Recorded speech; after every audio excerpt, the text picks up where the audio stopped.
Good evening, everyone. This evening we will be live streaming the county council meeting. There's several things on the agenda, and I apologize. We had some technical issues there that were going on. And we just came from a press conference with the county executive concerning the new police chief that he is appointing. What we found out of that press conference is that because of of what was on the ballot this year, they will be approving the appointment at the December 7th meeting. And then after that, it sounds like the chief's first full day on the job as the police chief of Arundel County will be December 17th. So still about a month away before she takes the full control over the realms of the police department. But the county executive, along with interim police chief Lowry, thought that she would be approved. The appointment would be approved by the council at their December 7th county council meeting. And I see, Cindy, you're saying that Howard County are now closing their schools for in-person learning as of November 19th, which is middle of this week, is it not? I find that a very interesting day. Yeah, that's Wednesday. That's very interesting to me. And for those of you who may not know me, my name is Michael Brown. I'm a senior editor with the Arundel News Network. And again, this evening we will be live streaming the county council meeting, which is supposed to start in about 20 minutes. Now, because of some technical issues, hopefully we can get things back up. We had things, and then we had to restart everything, unfortunately. Let me see if this actually wants to load now. We're going to look up. We did pull all the data from the state today, and it's not looking good. It's still the troublesome path. The state had I believe it was 1,700, or it was over 1,000 cases today. In addition to that, Arundel County had again another day of over 100 cases, and that's very troublesome here, because if those numbers continue to go up, I believe more restrictions will come. And I know I speak for myself, but I really don't think anyone else wants to have any additional restrictions here, right? If there is one person out there who wants to have additional restrictions, I ask them to contact me directly at Arundel First Alert through our Facebook page, because I would love to meet you. Yep. So here's the live stream right now. And like I said, we are... Here we go. It did finally want to load. Don't know why... There we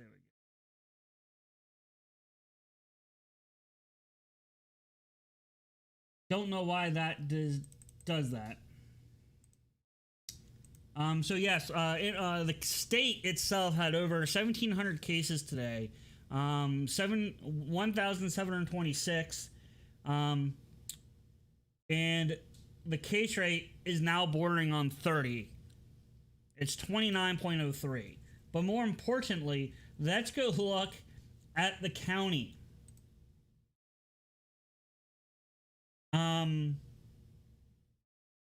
So out of the last 10 days, 7 of those days have actually had have had the number of cases over 100 be 9 from what I am seeing. That was November 6th, November 8th, the 9th, 10th, 11th, 12th, 13th, 14th, and 15th. Now, like I said, the county had, excuse me, about 180. We had precisely 178 cases today that was reported. It is in the top 5 days of the number of cases. The most cases that we have seen in Anne Arundel County was on the 13th. Now, with these, people might say, well, we're not seeing anything happen. What's going on? And I can tell you right now, the change over from the number of cases to the new restrictions to a lower case rate will take longer than what we are seeing right now. And that is because it takes at least 2 weeks to do all this.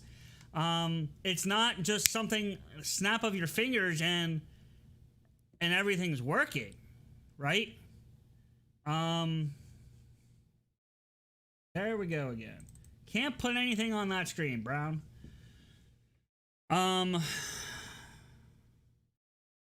So yeah, we're in a situation right now where we really, like I said the other day, when we had the press conference up for Hogan and for County Executive Stuart Pittman last week,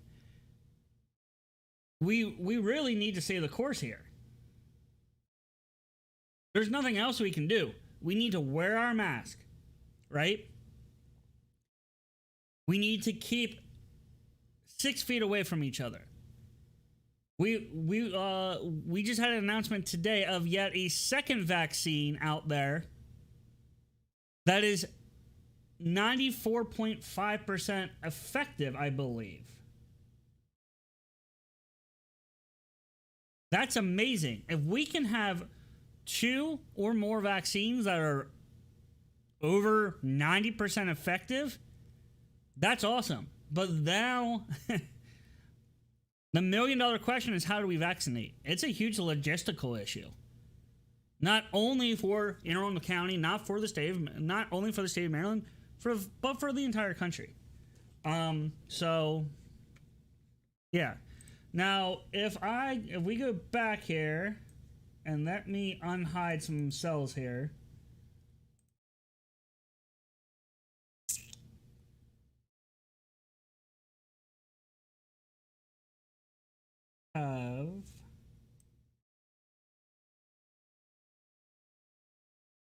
You don't have the graphs, unfortunately, but we do have. Well, we know that the data for St. Mary's County and Talbot County I have in here is just bogus. But you guys someone mentioned in the chat about Howard County. Howard County right now has a case rate of nearly 20.5. At the same time, Anne Arundel is at 26. Baltimore City is at 39.76, and Baltimore County is at 33.26. Allegheny County actually came down in their case rate, guys, by 2. They're at a staggering 110.57 cases per 100,000. That is incredibly insane. I don't know what's going on in Allegheny County, but what I would say is keep that stuff away from Anne Arundel County.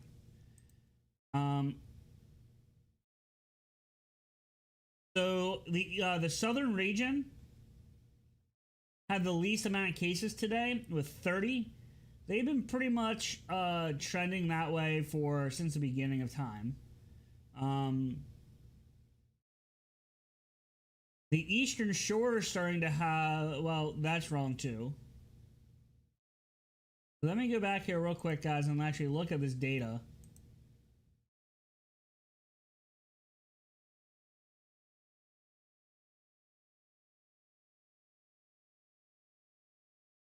Let's look at this data real quick, and I can give you a better picture of what's going on across the state. But again, we're about 15 minutes away from the county council meeting.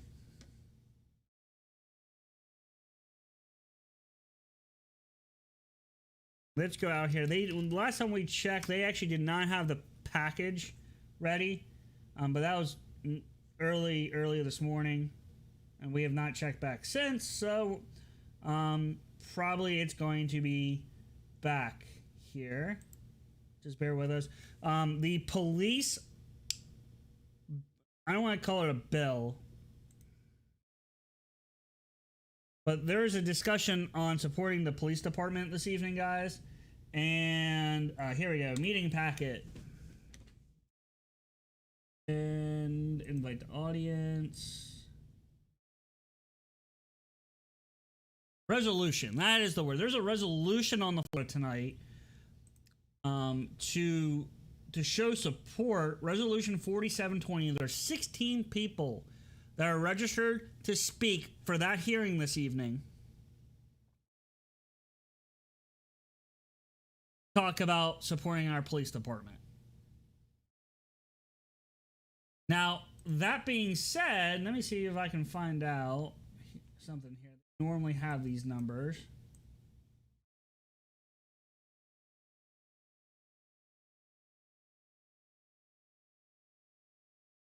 Normally have this sent out.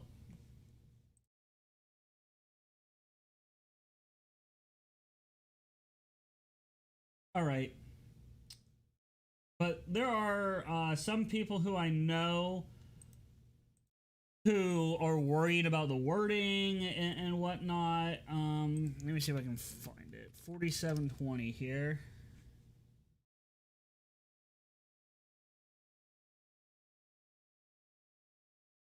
Yes, Resolution 4720, resolution supporting law enforcement agencies and their leaders, officers, and deputies who serve the communities of Arundel County, Maryland, and disapproving the efforts to delegitimize the honorable professional law enforcement. It's been co-sponsored by Mr. Volke, Miss Feather, Miss Hare, Miss Pickard, Mr. Peruski, and Miss Lacey. So that is 6. The only person that has not signed up for that bill to co-sponsor it is Miss Rodvin. So yeah, so I really think it's going to be an interesting evening tonight. And then they are taking live testimony. There is a whopping 2 people supposed to be testifying for the invitation to audience this evening. And then 2 other people to speak on 2 different other bills. I believe it's every 90 minutes they'll be taking a 10 to 15 minute break. And we will be taking some notes. If you guys have any questions, put them in chat, and we'll see if we can get them answered, or at least give our opinion of what's going on. Unless it's really breaking, we're going to try not to interrupt the discussion of the county council meeting, because I think it's important for all of us to pay attention to these meetings and whatnot. Is this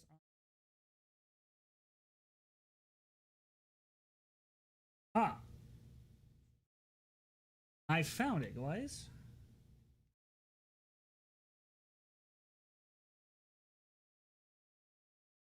Now, there's also, you don't need to speak at a county council meeting, right? You can speak by submitting testimony. And that's what I'm going through right now. There are 77 submissions that were sent in for that particular resolution. That does not mean that 77 people wrote in to support it, or 77 wrote in to not approve it, or to oppose it. I can tell you the League of Women Voters has written a letter in to oppose as the resolution is currently introduced. So it again,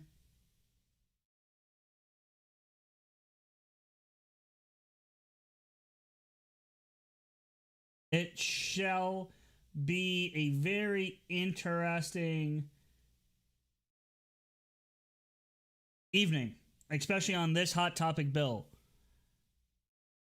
or this particular resolution. So we have about another 10 minutes. The council is probably getting ready and joining all of us. And they just won't go live until a certain time.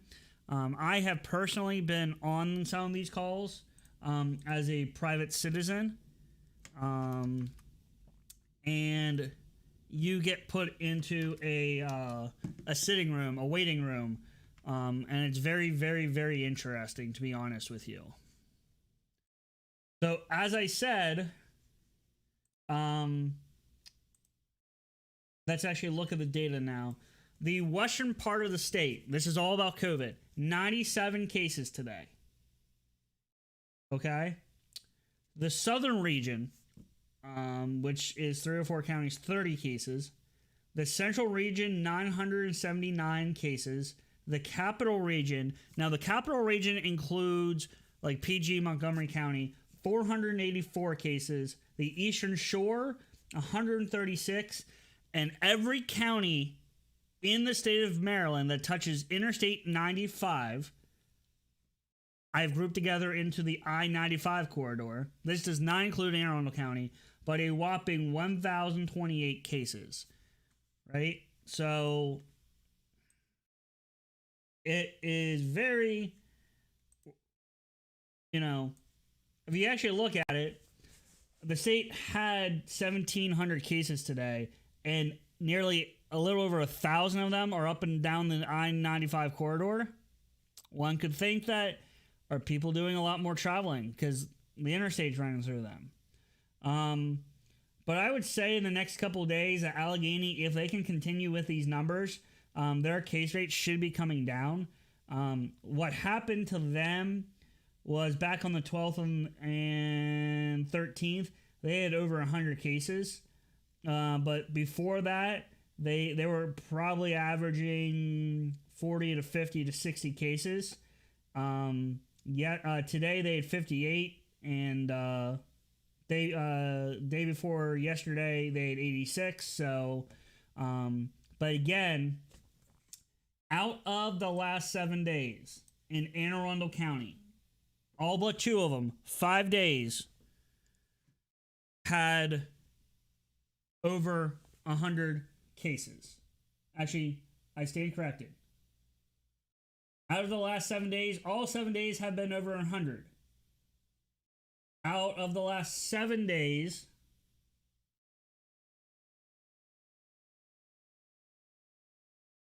5 of them have been over 150. So I think it's very interesting to see what's going on. Now, it's going to take several weeks to get us back to where we were. So I'm going to be quiet here for a minute, and we will come back once the county council meeting is starting.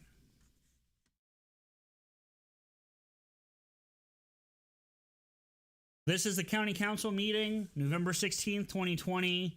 It is scheduled to start in 6 minutes. And for Anne Arundel First Alert, my name is Michael Brown. I will be your host this evening. I'll be back with everyone here momentarily.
Good evening, everyone. Thank you for joining Arundel News Network and Arundel First Alert in this live stream of the November 16th, 2020 County Council meeting.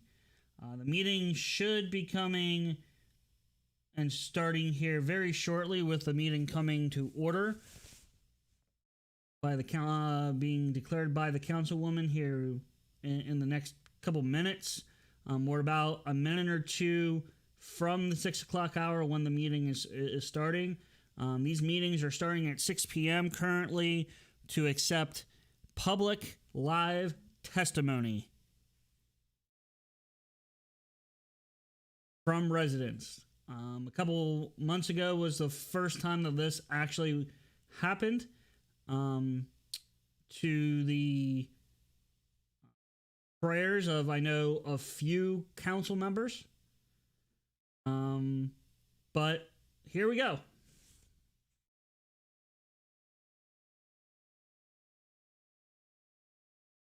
County Council. We are now in session. Madam Secretary, please call the roll. Mr. Volkey? Here. Mr. Pruski? Here. Ms. Fiedler? Here. Ms. Rodvian? Here. Ms. Hare? Present. Ms. Lacey? Present. Ms. Pickard? Present.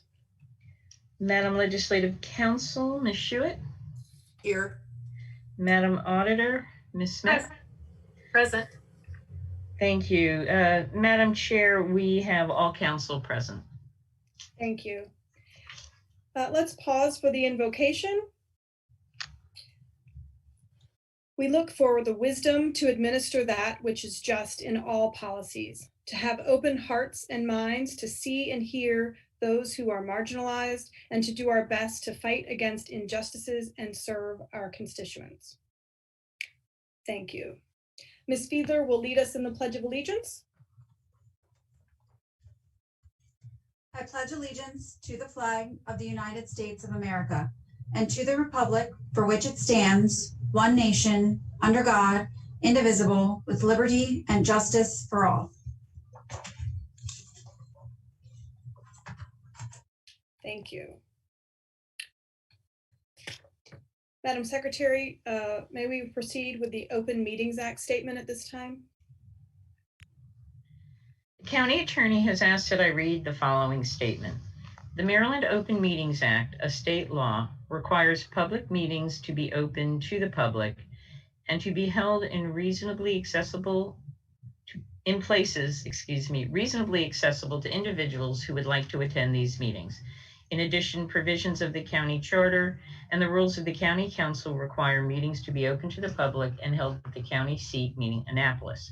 The virtual format of this meeting of the county council is due to the COVID-19 emergency and is necessary in light of the serious health risks associated with public gatherings, as well as the governor's various executive orders limiting public gatherings.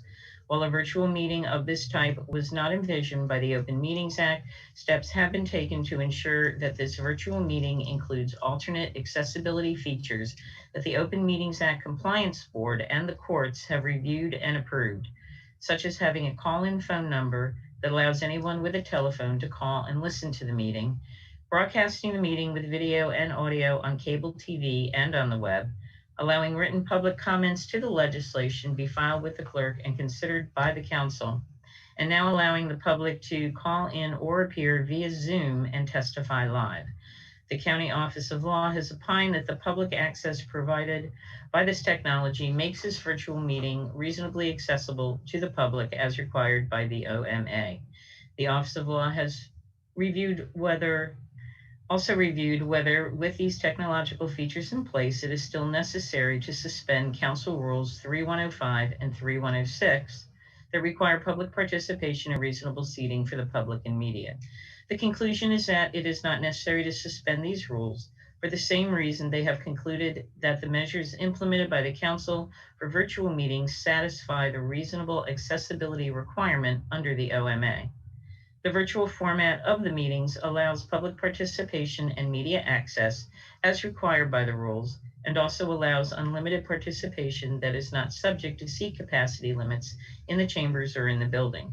For these reasons, they have concluded that the requirements of Rules 3, 105, and 106 are being satisfied, and therefore it is not necessary to waive these rules. They've also reviewed whether it is necessary to suspend Rules 3, 102, and 103, which require the meetings to be held in the county seat. In 2013, at the request of the council, the Office of Law opined that a council member who was appearing at a meeting via a live video monitor would satisfy the venue requirement through virtual presence. It is noted that the administrative officer to the council controls the hearings and is present in the Arundel Center during meetings, and the virtual meeting is hosted by the assistant administrative officer from a location in Annapolis. Those factors support the Office of Law's conclusion that the meetings are being held at the county seat, and therefore it is not necessary to suspend Rules 3102 and 3103. Thank you. Madam Secretary, please read the ethics statement. The Ethics Commission has asked that I advise you that under certain circumstances, members of the public may qualify as lobbyists when they testify before the County Council. If so, the law requires that certain information be filed with the Ethics Commission. The chairman of the Ethics Commission has asked that those who wish to testify in any form review the general information on lobbying sheet located on the Ethics website under Forms and Publications. If there are any questions about lobbying requirements, please contact the Ethics Commission at 410-222-4413.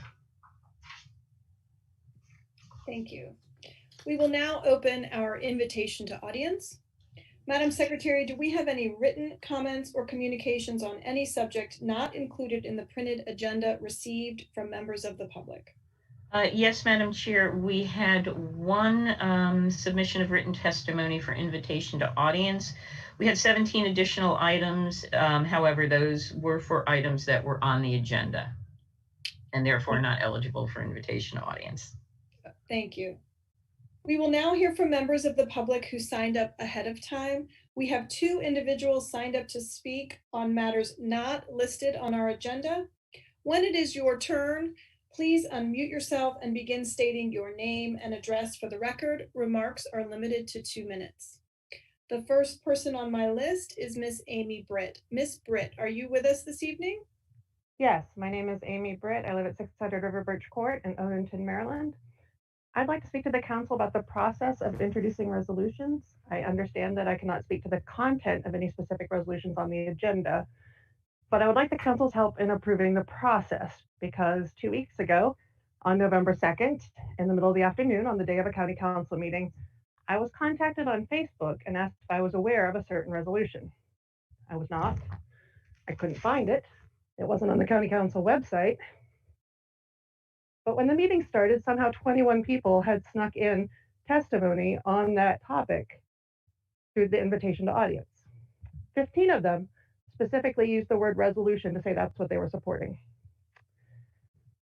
Nevertheless, even though this is clearly messed up, there was a motion to suspend the rules and vote on that resolution that evening, even though some of the audience had been heard and some had not. I appreciate the council members who did not vote to suspend the rules. I was horrified that Councilman Volke subsequently posted on Facebook that the rules were not suspended due to significant pressure from outside groups. And I would very much like to know who those outside groups were, because I would have liked the chance to testify, and I very much live here. Just because people don't agree with the councilman doesn't mean they don't live here or they're outside groups. I think what happened 2 weeks ago violates the ideals of democracy the council is supposed to operate under. And so I ask for your help in moving forward in a more productive way. Thank you. Thank you. Next on my list is Alyssa White. Miss White, are you with us this evening?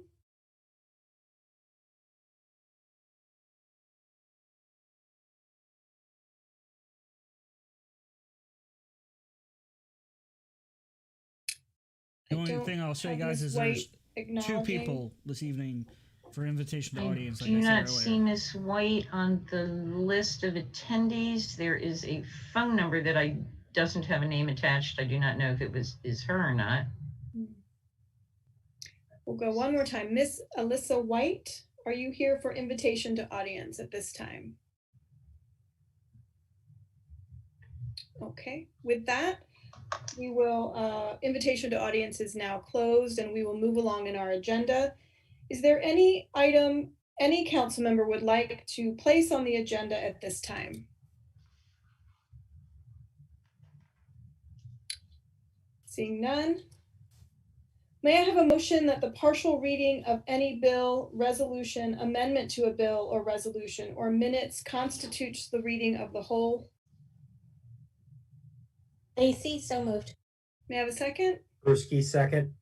All in favor? Aye. Aye. None opposed. The motion carries. Madam Secretary, please read the minutes of the November 2nd, 2020 meeting. The meeting was called to order by Chairman Allison Pickard at 6 p.m. Ms. Lacy gave the invocation and Ms. Fiedler led the Pledge of Allegiance. The meeting was held remotely via Zoom webinar, beginning with a roll call of all present.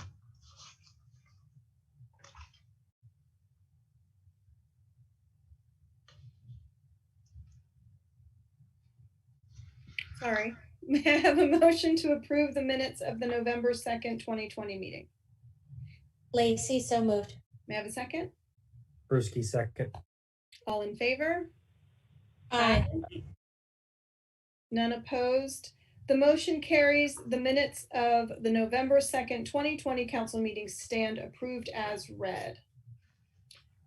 Madam Secretary, please read the titles of any bills to be introduced this evening.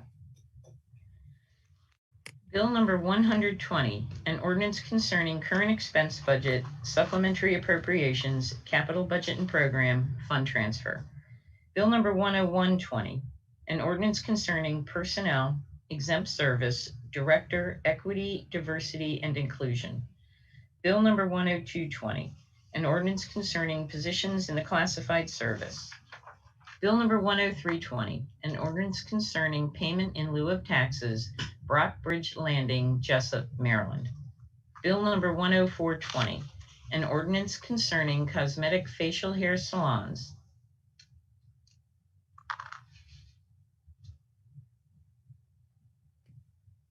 Madam Secretary, please read the titles of any resolutions to be introduced this evening. Resolution number 4820, resolution approving the continued service of Chris Trumbauer as acting budget officer. Resolution number 4920, resolution approving the appointment of Amal Awad as chief of police. Resolution number 5020, resolution congratulating and honoring the work of the Board of Elections for Anne Arundel County. Thank you. These are resolutions that will Mr. not be Pruski? officially voted on Yes, tonight. Madam Chairwoman, Councilman Pruski, District 4. I know Mr. Torrey is here from the Board of Elections. I was going to wait until next week, but I'm going to ask my colleagues again. I don't think this is pretty controversial. We'll find out. A motion to suspend the rules and hear resolution number 5020. First, congratulating and honoring the work of Board of Elections. Lacy, second. Okay, so Madam Secretary, can you please call the roll on the motion to suspend the rules to both vote on resolution 5020? Well, we don't need to suspend the rules to vote on it, but to hear it early before we launch into the agenda. Mr. Volkey? Point of order, Madam Chair. Well, point of order before I vote. So to be clear, what is it that we're voting on? Was it a motion to suspend the rules that Mr. Pruski made, or was it a motion to take this out of order on the agenda? Just want to be clear of what I'm voting on. It is a motion to vote on resolution 5020 first in the meeting. All right, with that, aye. Mr. Pruski? Aye. Ms. Fiedler? Aye. Ms. Rodvian? Aye. Ms. Hare? Aye. Ms. Lacy? Aye. Ms. Pickard? Aye. 7 in the affirmative, none in the negative. The motion to vote on resolution 5020 first in the meeting is passed. Okay, so we'll go forward with resolution 5020. Mr. Pruski, you were the original sponsor of this resolution. You have the floor, sir. Madam Chair, I should read it into the record for vote first. Yes, ma'am. Resolution 5020, resolution congratulating and honoring the work of the Board of Elections for Anne Arundel County. Now, Mr. Pruski, you have the floor. Thank you, Madam Chair. Andrew Pruski, District 4. I don't know if any of you got a chance to go out on election day and the days prior, even getting reports, but I have to say the Anne Arundel County Board of Elections and their volunteers did a superb job. And I'll say particularly in regards to the mail-in ballots, the other things that did occur, I had people from both parties come up to me and explain how happy they were in terms of getting notice when your ballot was submitted, certainly letting know that it counted. That was an excellent system. So I do appreciate, and in particular, I want to speak to this because I think this is so important given our country right now. I was at Arundel High School for a few hours and there were opposing sides, some supporting different candidates. And in both of them even admitted the way that Anne Arundel's process was set up, the number of hours that were put in by some of our volunteers, and some of them that really had to be there for late nights and other things. And Mr. Torrey can certainly testify that. So I just thought it would be nice for the council to say that this worked. I think that we should continue some of these processes. And I'd like to thank particularly all the volunteers. I mean, Mr. Torrey, that's his job, but he could even state the number of people that kind of came in and assisted, with the process. So those late hours, everything, again, I just think it's important for us to say that. I'll leave it there. Thank you. Mr. Barron, would you like to speak for the administration on this resolution? I would be happy to, Madam Chair. Pete Barron with the administration.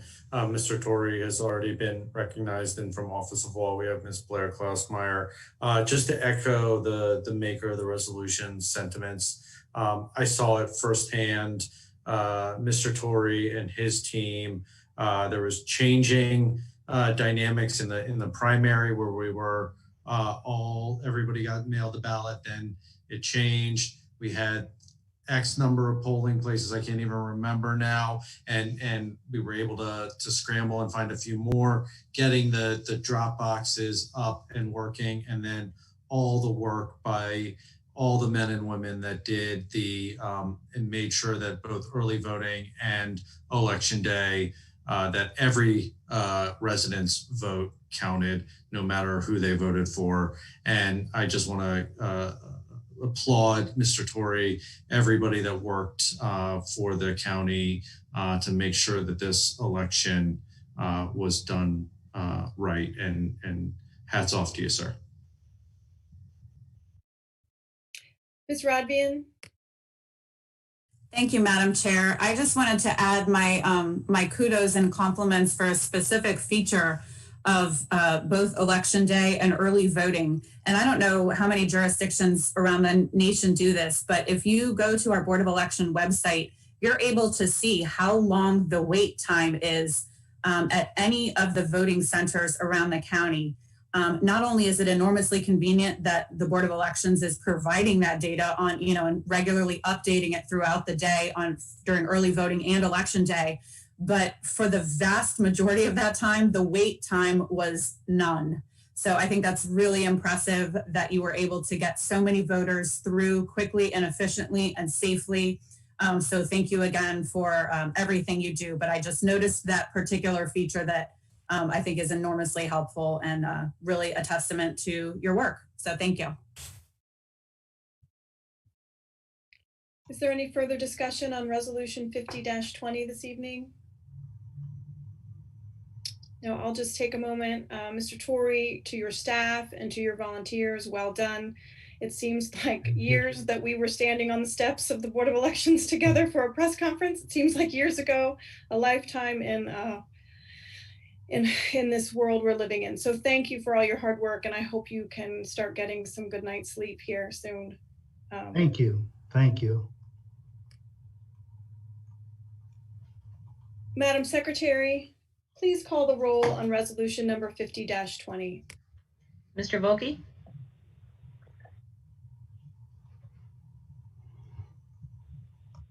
Aye. Thank you. Aye. Mr. Pruski? Aye. Ms. Fiedler? Aye. Ms. Rodvian? Aye. Ms. Hare? Aye. Ms. Lacy? Aye. Ms. Pickard? Aye. 7 in the affirmative, none in the negative. Resolution 5020 is adopted. Mr. Volkey? Thank you, Madam Chair. In the same spirit as my colleague, Councilman Pruski, I would make a motion that we hear Resolution 4720. We have, I think, about 16 people signed up for it. It is the sort of most popular, if you will, or most to be testified on bill that we have on our agenda. So instead of making these folks wait until the very end of what is potentially to be a very long night, I would ask that we move it up and hear that resolution next. Okay. Mr. Pruski? I'll second that motion. Madam Chair, Yes, ma'am. I apologize for interrupting. Shall I look at the attendee list to make sure everyone is here? So yes, that was my concern. As we thought about how to go about this, because it was put out that it would be at the end, can we do a quick check? Can everyone, before we vote on this, to hear this resolution now, make sure that our 16 folks' testimony are actually on the meeting? Okay, I am checking that right now, Madam Chair. Thank you. Madam Chair, Mr. Barron? can we also confirm that some of the admin reps are, I know Chief Lowry was going to be in transit at the beginning of the meeting. Oh, you are correct. We told him to drive home. You are correct. Mr. Barron, may I recommend you have Ms. Schultz check with him?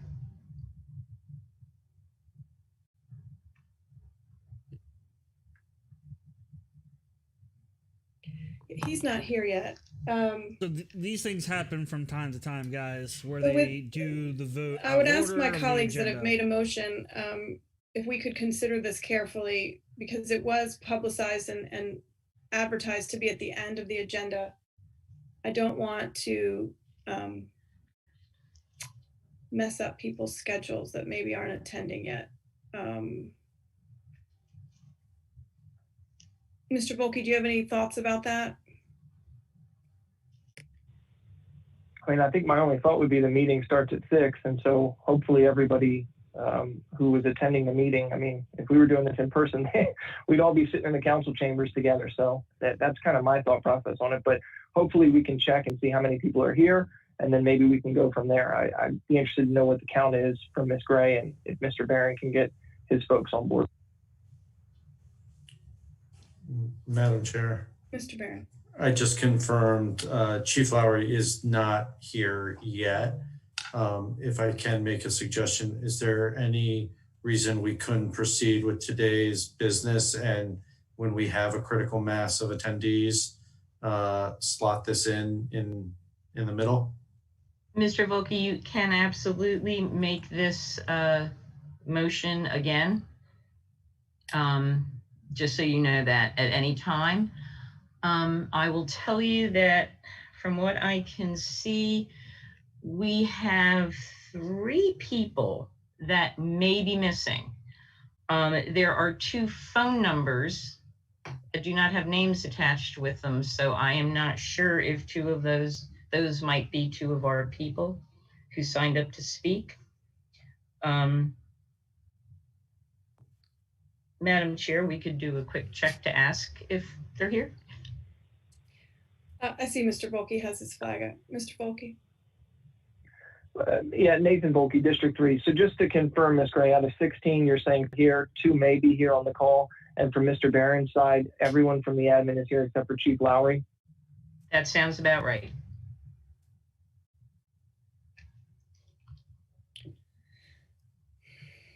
Mr. Volkey? Madam Chair, thank you. Nathan Volkey, District 3. The only thing that I would suggest to you all, to my colleagues, is I'm assuming that the hearing on this is going to take a couple minutes while we go through the public testimony. I would also think that there are probably, I can't say this for certain, but I would think there may be people on the list who know other people who could let them know, hey, you might want to jump on the meeting if you're going to testify. And I'm certain that by the time the public testimony is finished, if there are additional comments that Chief Lowry wants to add, I would think Mr. Barron and Ms. Schultz could probably get him to be available, even if just calling in by phone. So that's kind of my thought, if everybody's comfortable with the process. If not, then, I guess we vote down the motion. Just to let everyone know, I've just had it confirmed that the 2 phone numbers are not any of the registered speakers. So we are 3 people shy, and you can vote down the motion. Again, you can also make this motion. We could move on to the next bill, and then you could do the motion again once Chief Lowry is here, and I can keep an eye on the people. Up to you.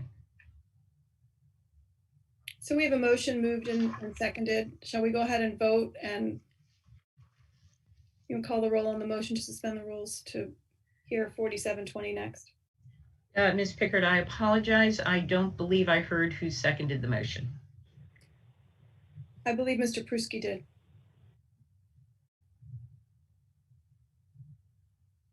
Mr. Pruski, did you second the motion, sir?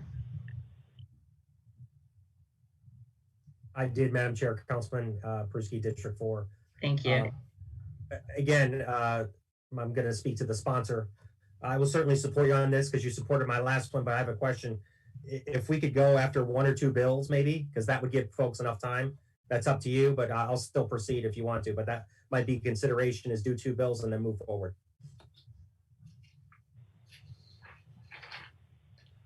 Mr. Volkey.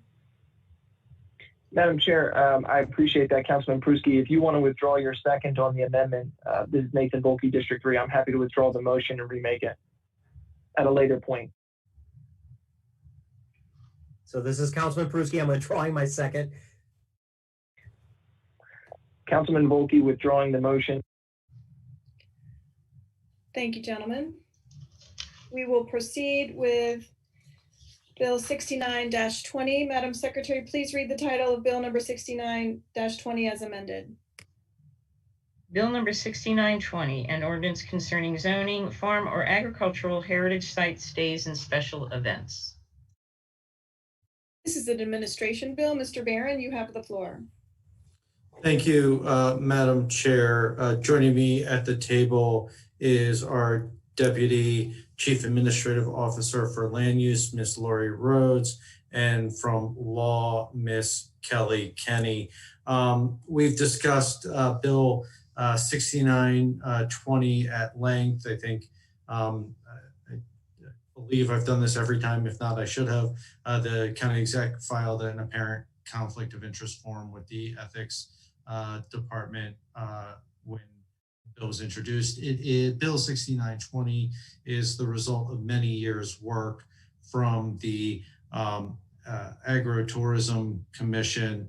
It creates and allows the use of farm or agricultural heritage site stays and farmer agricultural heritage site special events as either an extension of a temporary use, conditional, or special exception use.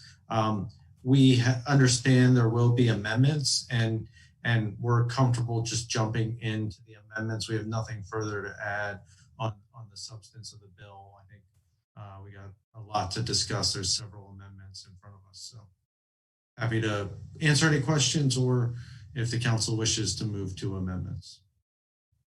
Is there any discussion from the council before we proceed with amendments? Each amendment has to be voted on. Seeing none. Can someone clarify with me what the first amendment is? What number? What's the number?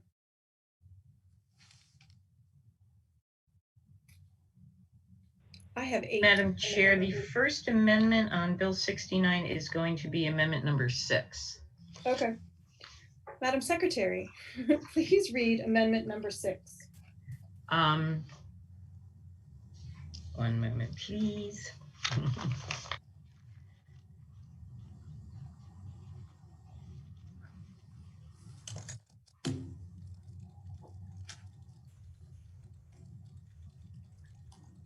Amendment number 6. This amendment provides that an owner must have owned the farm or agricultural heritage site for the immediate preceding 2 years and must have been engaged in active farming for the immediately preceding 2 years before a temporary use, conditional use, or special exception use may be granted.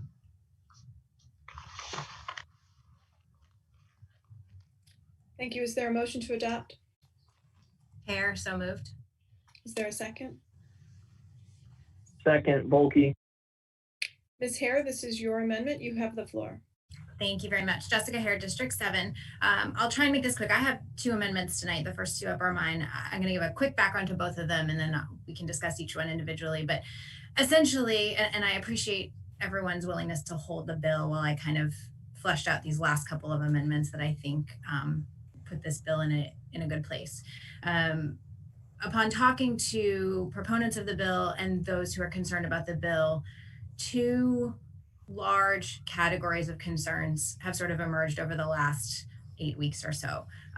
The first is that we want the bill to help farmers, but we're concerned that people who are not farming may somehow take advantage of the benefits of the bill to the detriment of the farmers, and that's not really what it was intended for. And we really want to make sure that the farmers are the ones getting the benefit of this bill.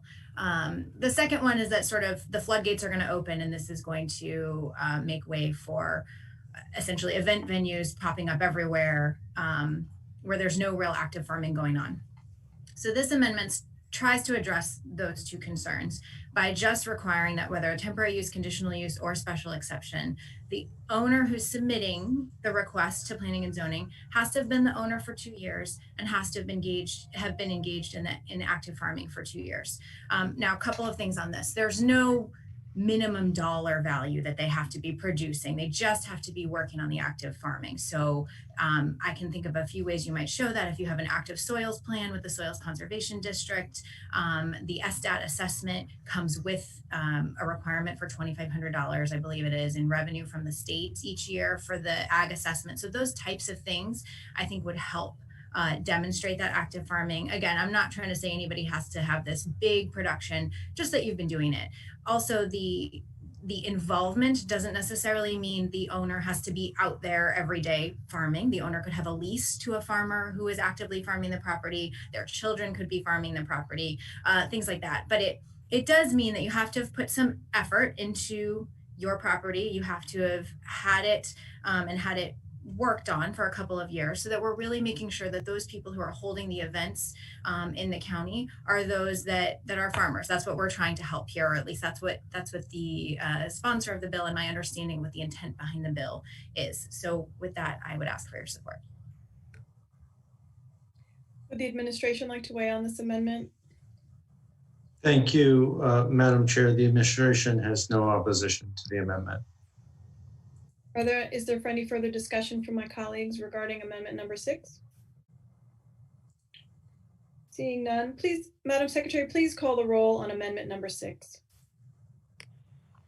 Mr. Volkey? I'm sorry, that was I. Mr. Pruski? Aye. Ms. Fiedler? Aye. Ms. Arundel? Aye. Ms. Hare? Aye. Ms. Lacy? Aye. Ms. Pickard? Aye. 6 in the affirmative, 1 in the negative. Amendment number 6 is adopted. So we'll proceed with amendment number 7 as it's shared on the screen. Madam Secretary, please read amendment number 7.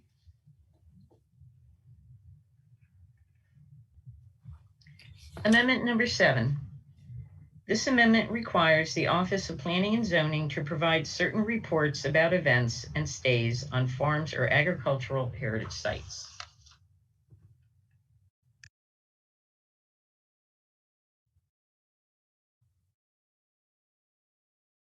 Is there a motion to adopt?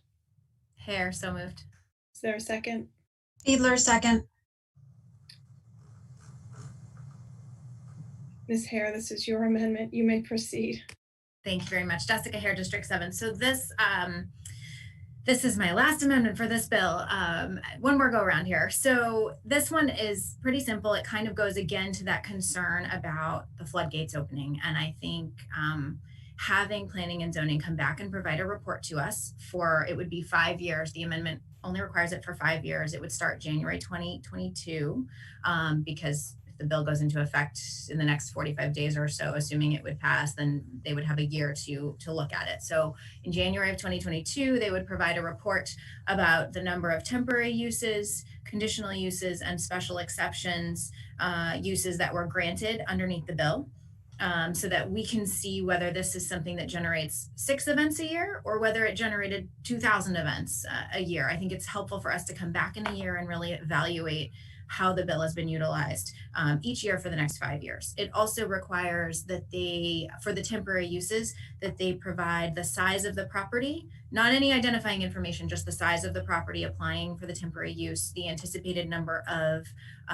people going to the event, and then any complaints that they've received for any of these uses. And that will enable us, again, to take this information and say, do we need to make some adjustments? Is there, did we get it wrong on this piece of the legislation? Did we get it right on this piece of the legislation? And I think this will go a long way towards kind of bringing the bill full circle and making sure that we come back to it every year for the next couple of years. So with that, I ask for your support.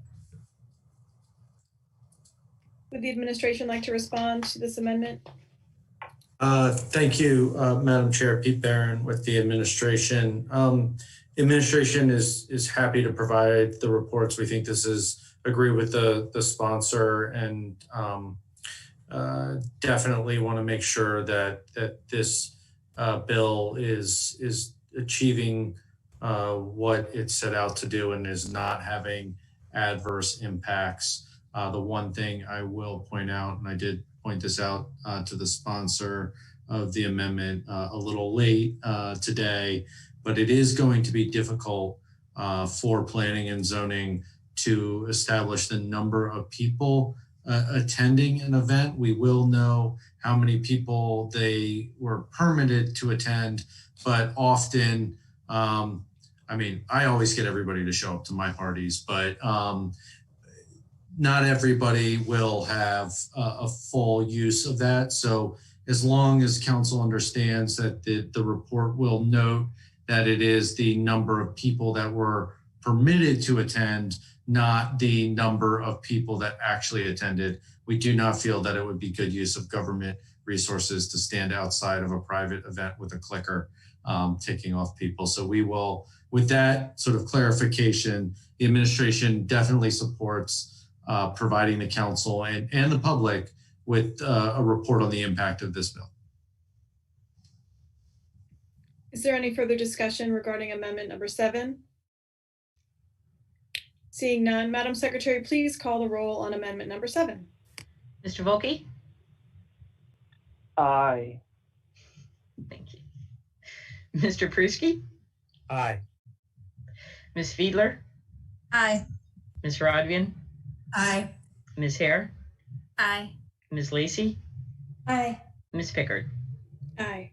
7 in the affirmative, none in the negative. Amendment number 7 is adopted. Okay, we will allow amendment 8 to get up on the screen, and then Madam Secretary, please read amendment number 8.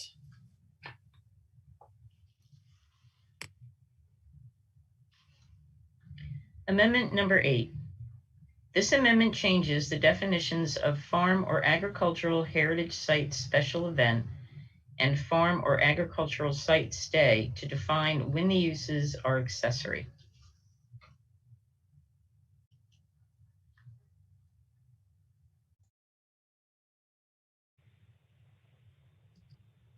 Is there a motion to adopt? Volkey, District 3, so moved. Is there a second?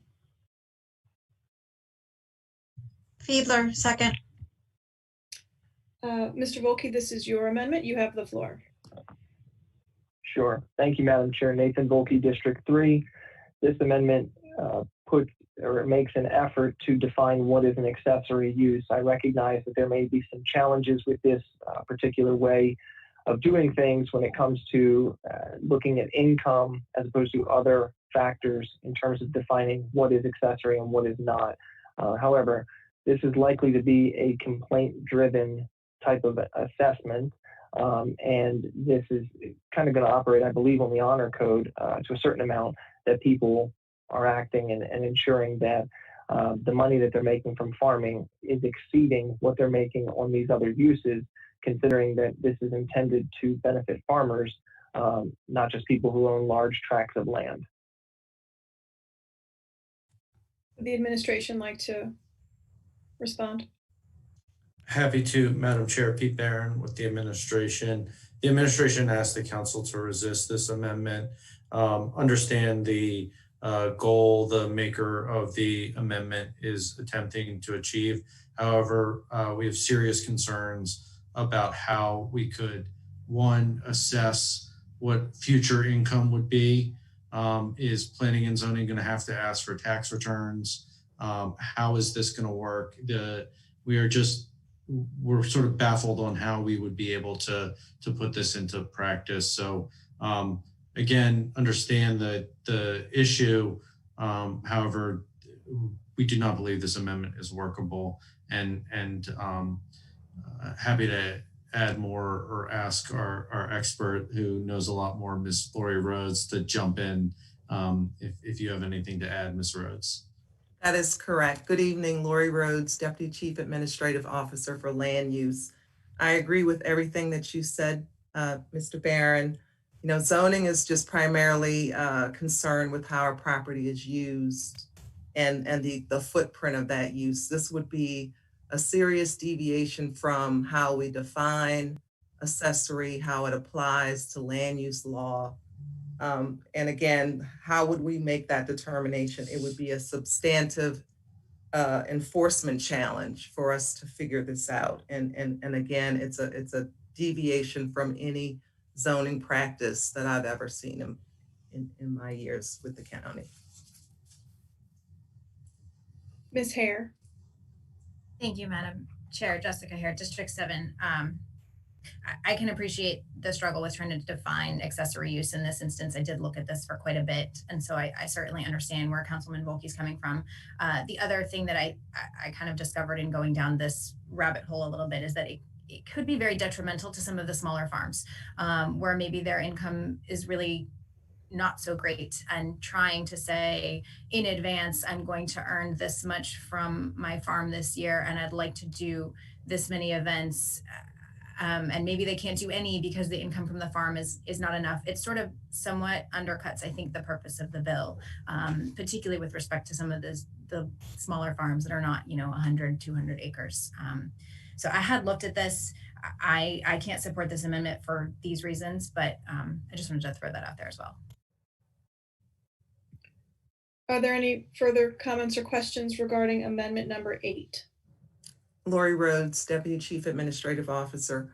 You also have to look at the definition of farming. It includes keeping horses, livestock. I mean, it's not the typical growing of crop and selling of crop. There's a variety of different farming uses, which really underscores why this would be very difficult to enforce. Thank you. I'm not seeing any other questions or comments regarding amendment number 8. Madam Secretary, please call the roll on amendment number 8. Mr. Volke? Aye. Mr. Pruski? Nay. Ms. Fiedler? Nay. Ms. Rodvian? Nay. Ms. Hare? Nay. Ms. Lacey? Nay. Ms. Pickard? Nay. 1 in the affirmative, 6 in the negative. Amendment number 8 is defeated. We'll move along to amendment number 9 after it is shared on the screen. Madam Secretary, please read amendment number 9. Amendment number 9. This amendment requires that a farm or agricultural heritage site, special event, or site stay be located on a lot of at least 50 acres, provides that the maximum capacity for a special event for an agricultural heritage site may not exceed 200 attendees, and removes requirements that apply to sites less than 50 acres.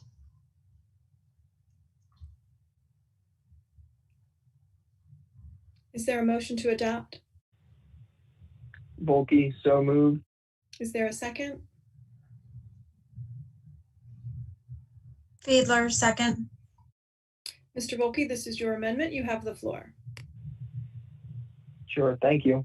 Madam Chair, Nathan Volke, District 3. So I think the description on this bill kind of covers it pretty easily and explains what's going on here. The idea would be that if you are going to be a farm, that you be at least 50 acres in size to qualify for one of these either site stays or the special event. And it also puts a cap on the number of attendees, which is a concern that I've heard from a lot of people who are opposed to the bill, or at least opposed to it in the form that it is currently, that there is a worry that you could have thousands of people at an event like this on a very small farm or very small acreage, and it could be a nightmare for people. So that's the intent with this. Ask for your support. Thank you. Would the administration like to weigh in on amendment number 9? Thank you, Madam Chair. The administration respectfully asks the council to resist this amendment. I think I'll make a couple of quick points and then I'll ask Ms. Rhodes to correct me if I get anything wrong.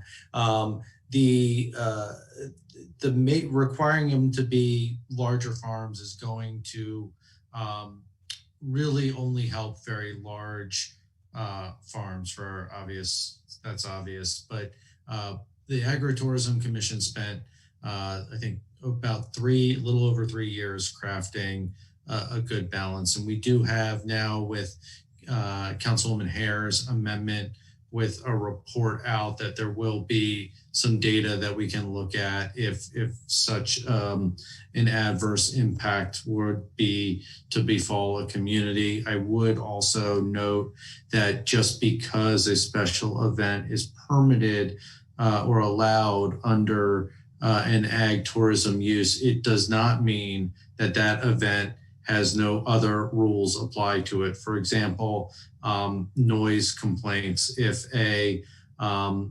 say a special event, a wedding, for example, happens on a 25-acre farm, it cannot go until 4 a.m. Blasting music, bothering the neighbors. So other restrictions would still be enforced. So with that, we think this unfairly benefits, and I know that's not the sponsor's intent, but this amendment unfairly benefits large landowners. So with that, I'll ask Ms. Rhodes to add anything that I may have missed, but we respectfully ask the council to resist this amendment. Thank you. Ms. Hare. Thank you, Madam Chair. Jessica Hare, District 7.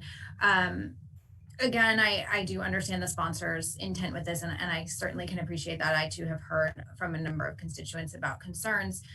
I can't emphasize enough that we need people to be good neighbors with this type of thing. We want people to shield their neighbors from adverse impacts. We cannot have, noisy types of events going on all the time, certainly. And I agree, that's why I put this reporting requirement, and I want to make sure that that is not what happens. But I do want to note that from the 2017 Ag Census, 67% of the farms in the county are fewer than 50 acres. So to restrict the events to only those farms that are 50 acres or larger, really, again, it goes against that small farmer who is trying to make it work, and we want those farms to survive.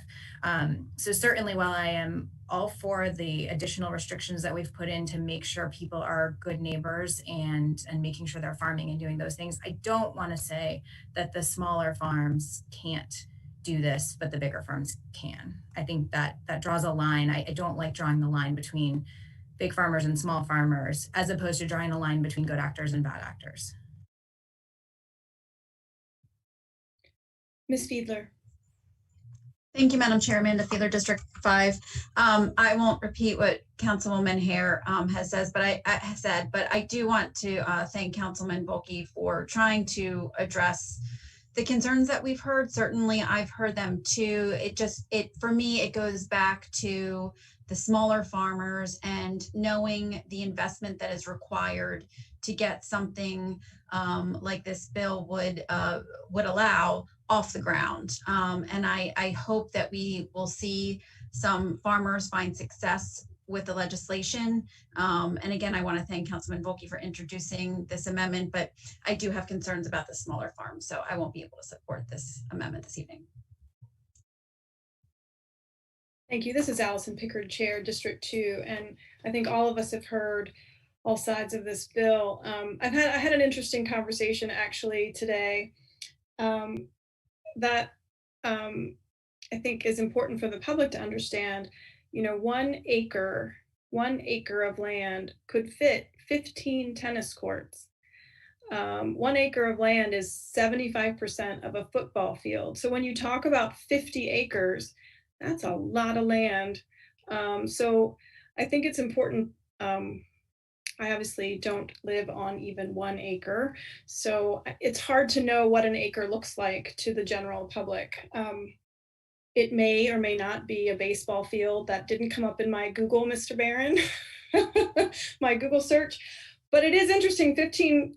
So if you multiplied 15 by 50, that's a lot of land.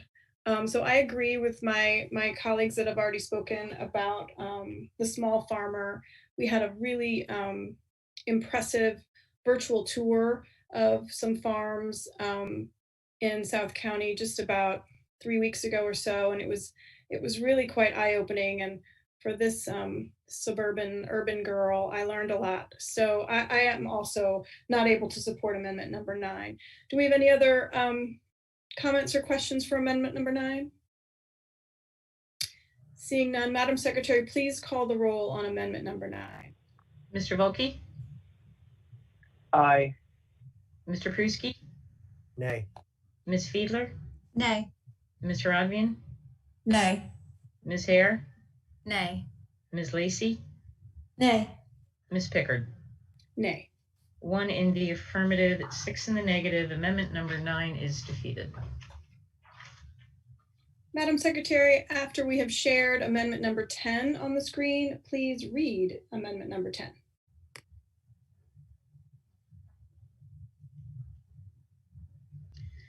Amendment number 10. This amendment limits the maximum capacity of a farm or agricultural heritage site special event, 1 to 8 annual events, to 200 attendees, except that 2 events may have more than 200 attendees.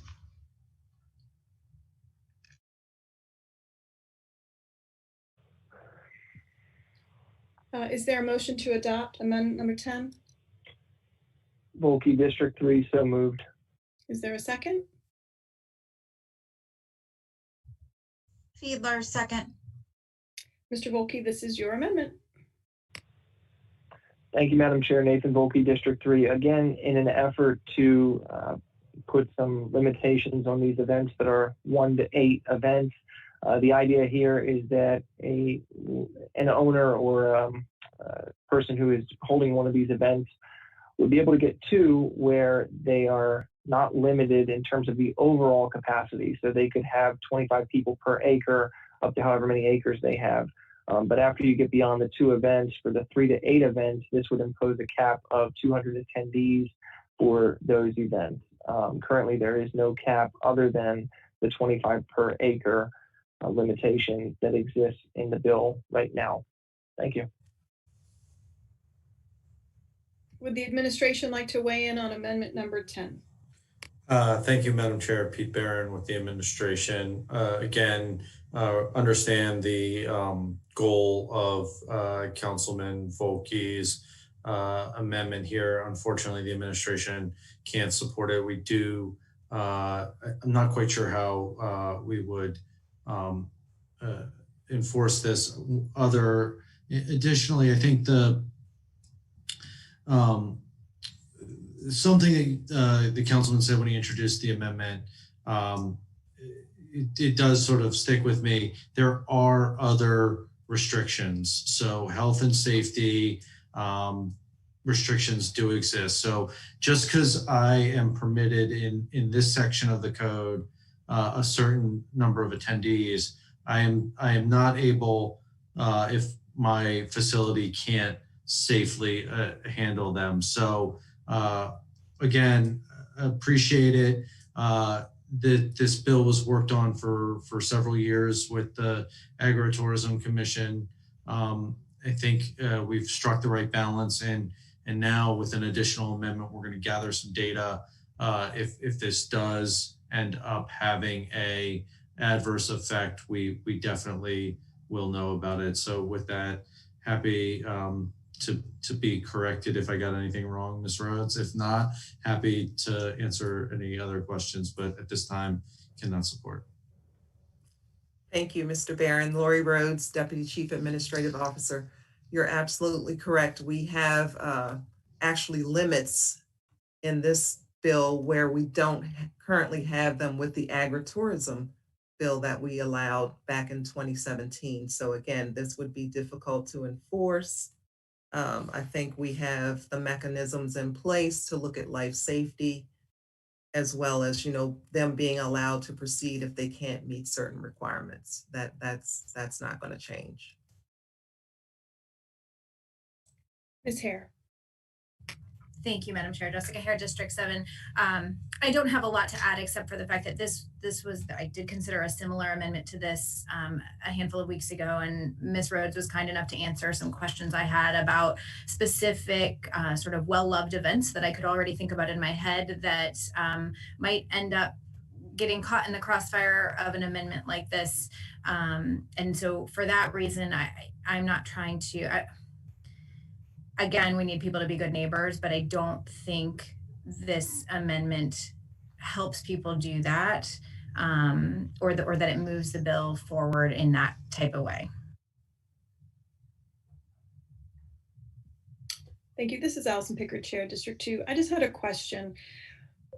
As we're on amendment number 10 with Bill 6920, I just want to go back and be reminded of the different categories of permits. So someone can get a permit for 1 to 8, and then remind me of how it's broken out again, please, someone, Mr. Barron. In order to not have to be corrected, Ms. Rhodes, can you give us the quick rundown on that? Lori Rhodes, there are 3 tiers. 1 to 8 would be an extension of a temporary use, which we already allow in the code. That would require an application to be reviewed to determine the event times, the number of attendees, the hours of operation. All of that would have to be filled out by the applicant. If they're going to be erecting any tents or anything like that, permits would be required. The life safety checks are going to be in place to make sure that there's sanitation. All of those things will be in place, even with the 1 to 8 temporary use.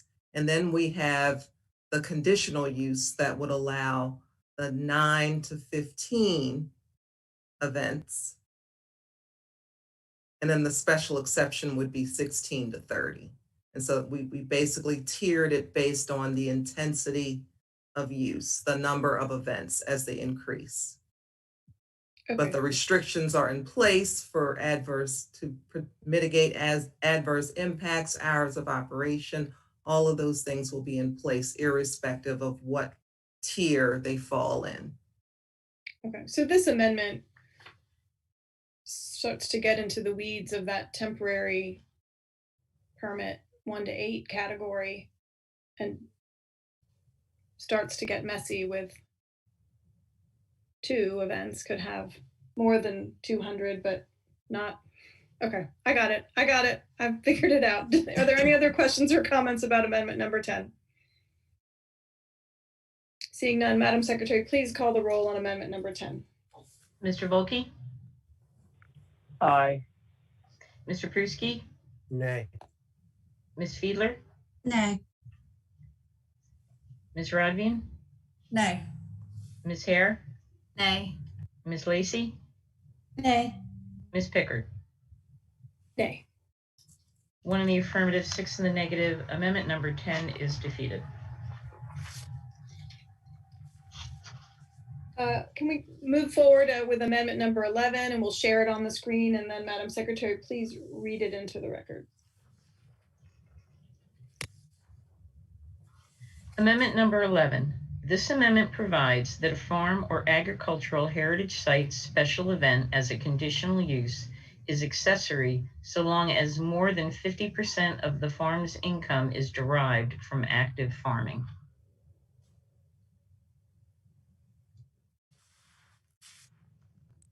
Is there a motion to adopt? So moved, Volkey, District 3. Is there a second?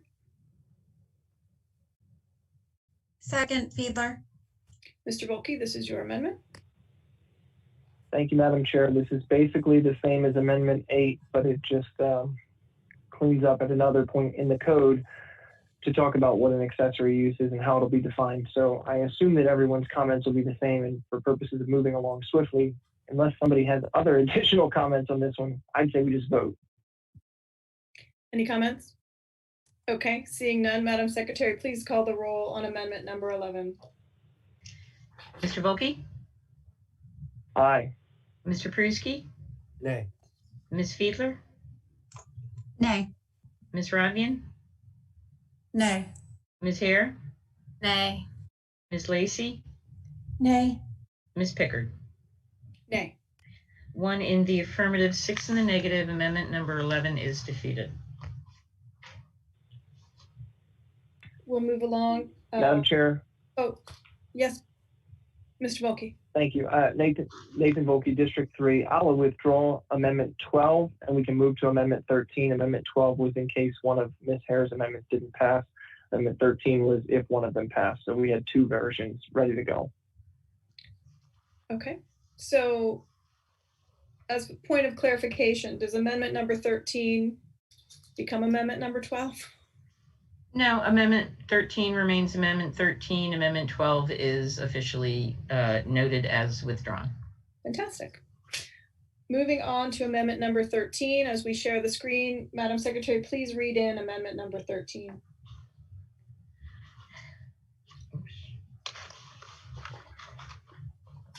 Amendment number 13.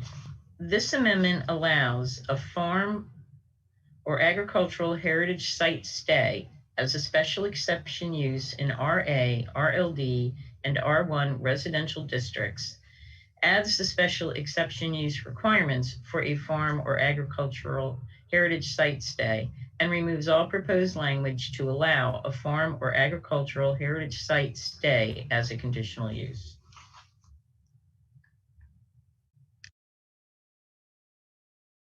Is there a motion to adopt?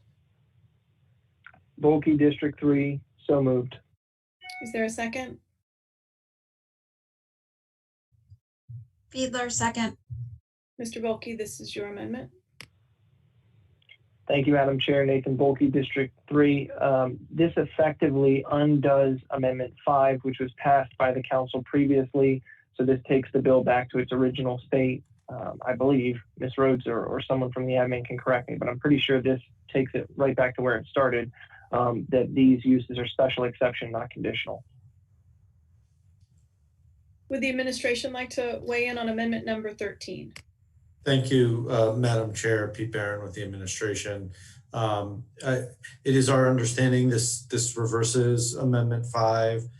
The administration, if memory serves correctly, opposed Amendment 5.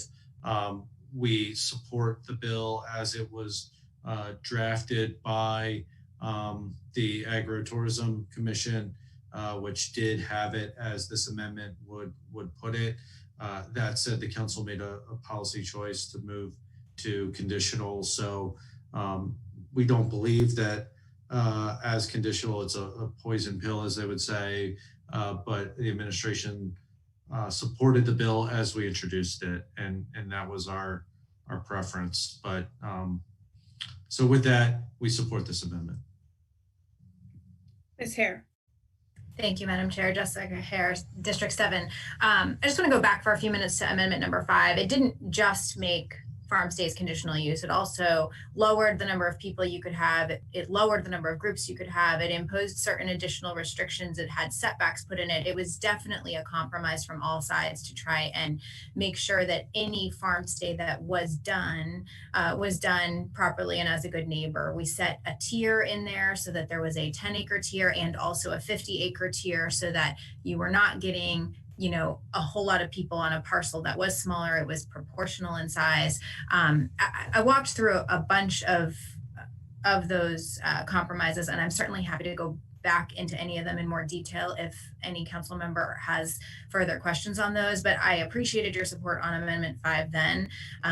We discussed, if memory serves me, we discussed sort of the overarching state laws with respect to campgrounds and kind of where that trigger point is. That is always there no matter what. So we talked about kind of B&Bs and how I got the numbers that I got, where we withdrew from. So I think it was a good compromise. I am hopeful that the council will reject this amendment and keep Amendment 5 that we had previously passed. Thanks.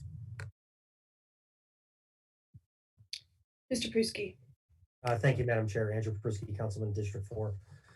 So there's been a lot of amendments on this bill. It's been obviously going back and forth, but I want to ask Ms. Rhodes, because this is the biggest thing, right? I think we're trying to put a bill in here that satisfies several different groups. And so we've had several amendments added. We've had reporting amendments. We have other things. I would like your office's opinion or your view on considering the current amendments. That is it better to go back to special exception? Do we have enough circuit breakers in that makes things happen? Again, I just want to hear what you have to say, because obviously you worked in planning and zoning. You understand either both the complaints and the sides, but also opportunity. I'd like to get your opinion. Thank you. Thank you. Good evening. Lori Rhodes, Deputy Chief Administrative Officer. I worked closely with the Agri-Tourism Commission, and we decided on special exception because we wanted to have the community to be able to participate in a public process and an open hearing. And so that's how we started out with the special exception for the more intense events, the 16 to 30. So in this case, when Councilwoman Hare introduced an amendment that added more restrictions, but then changed it to a conditional use, I'm trying to go back to see how we fared on that, but because she had enough language in there to have those protections in place, I could go either way. But like Mr. Barron said, we were happy with the bill in its original form, because that kind of built on what the 2009 GDP called for, which was strengthening the agricultural economic development and marketing efforts to promote rural economy land uses.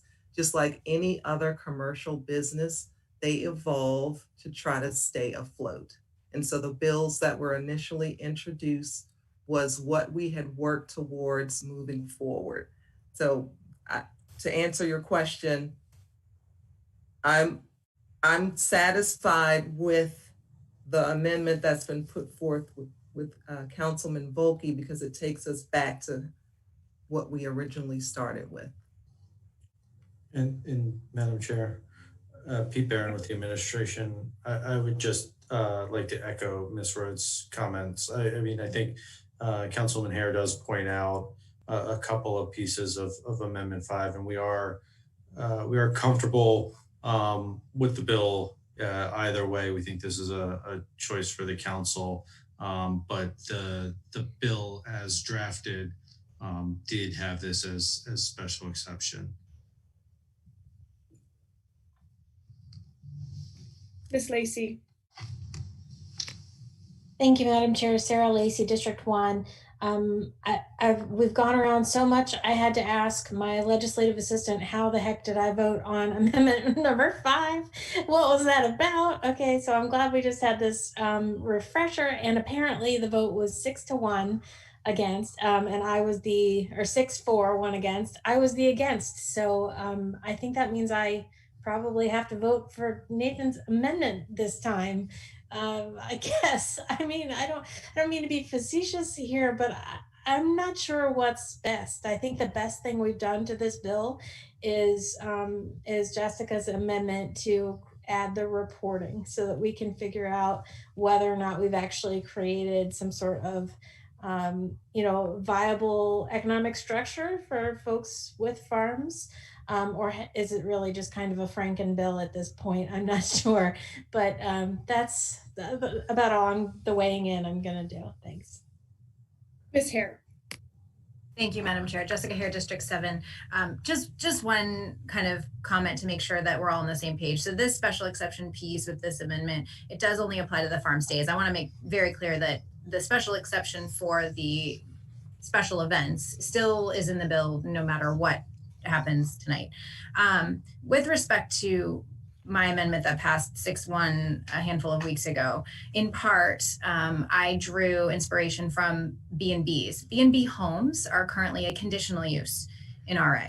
So any of these farms could have a B&B home as a conditional use currently, and that is 3 rooms in their home. So part of the reason we drew 3 groups as the demarcation line in that original Amendment 5 was to try and create some parity between the B&B homes. And so I do want to make it, I don't want it to be so hard for the farmers who are trying to have farm stays that already require, agricultural education that go in with them and things like that. If they could do it with a B&B home, it seems to make sense to allow them to do it with, allowing someone to stay otherwise on their property. And I do think, as Ms. Rhodes stated, the protections that we put in there make sense, such that there will be good neighbors. The people who have testified who want to do this, you heard them testify a couple of times, they are not trying to impose on their neighbors. So with that,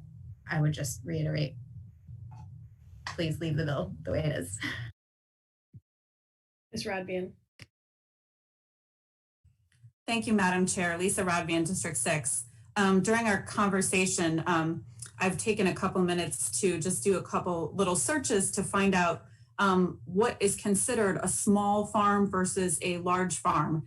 And I feel like the U.S. Department of Agriculture is a good authority, and they're the one that I came across. They define a small family farm as 231 acres. And a large farm, a large family farm would be about on average, 1,421 acres. By my estimation of the different farms in our county, almost every single one would fall under the category of a small family farm. Small farms in particular, the last several years, because of a range of factors, have been struggling enormously. And I think it's important to keep the barriers as low as possible to allow those small family farmers to continue to exist by opening other avenues of revenue for them.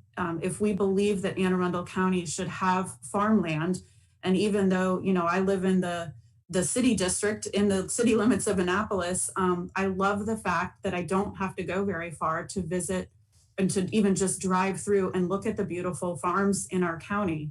And I think it's important, not only just for the well-being of our county, but for our economy and the balance that we have here. So I hope that we can settle on the conditional use, which really keeps the bar, allows farmers to, take advantage of these other opportunities to bring income, and allows them to continue as farmers, as pretty much all. I don't know if anyone knows, maybe someone in the administration or Councilwoman Hare knows what the largest farm in the county, the acreage of the largest farm in Anne Arundel County, but I suspect that it probably is not in the category of 1,400 acres. That we really are dealing with a county that has small farms. And we need to, if we want farmland to continue to exist, and we don't want those landowners to be chomping at the bit to subdivide and turn our county into one giant suburb, we need to find avenues for them to continue to exist in their current state. So I'm going to support the conditional use path. Ms. Schuett. Thank you, Madam Chair. Linda Schuett, lawyer to the County Council. Everybody has been talking about farms, and that's great. I just want to point out for accuracy that I think this also applies to the agricultural heritage site stay, which may or may not be a farm. It has to meet the definition, but it has to be on the planning and zoning's list. But we're not talking here about just farms. That's my only point. Thank you. Thank you, Ms. Shewitt. This is Allison Pickard, Chair D2, and I believe all of us have heard a lot from all sides on this bill, as I stated before. Ms. Hare, you just reminded the group that the events remain special exception. Okay. I'm really torn on this because I know the only thing special exception brings in is the public process, as Ms. Rhodes brought up. It exists for the events, but not currently as the bill is drafted right now for farm stays. So I'm curious as to why. I know it was consistent when the bill was introduced. Why wasn't there an effort to take events to conditional as well? I mean, for consistency's sake, and we know this is a new, well, not new, but would it be better to leave it a little tighter and expand it in a year after we get our first report, or is it so prohibitive to go through the special exception process for the site stays? Anybody? Madam Ms. Chair. Okay, thank you, Madam Chair. Jessica Hare, District 7. So actually, after we had heard some testimony from some of the farmers who wanted to do the farm stays, I did a little bit of digging, and actually I may ask Ms. Kenny to answer a couple of questions here, because I did hear some concerns about people on the farm stays. And as I went down that path, it became very clear to me that the special events are the more intensive use of the farms and agricultural heritage sites than the farm stays. And part of the reason for that is that the state already governs campgrounds, and the state code, Ms. Kenny, please correct me if I'm wrong, but the state code defines campgrounds as any stays, any piece of property that allows 5 or more people to stay for 5 or more nights in an entire year. So in a sense, no matter what this bill says for farm stays, if there are 5 people for 5 or more nights in an entire year, you're going to have to meet all of the state code requirements for campgrounds, including bathrooms and potable water and all of that other stuff. So I don't envision a whole number of farms jumping in and having, lots of people staying for multiple weeks at a time, because to do that, they'd have to meet all the requirements of a campground in the state code. So for those reasons, I really believe that this farm stay use is going to be much less intense than any of the special events, and much less of an imposition on any neighbors. Ms. Kenny, please correct me if I got any of that wrong.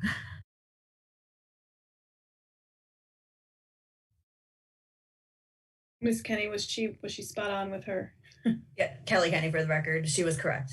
Okay, this is getting very confusing. Okay, any other questions or comments regarding amendment number 13? Seeing none, Madam Secretary, please call the roll on amendment number 13.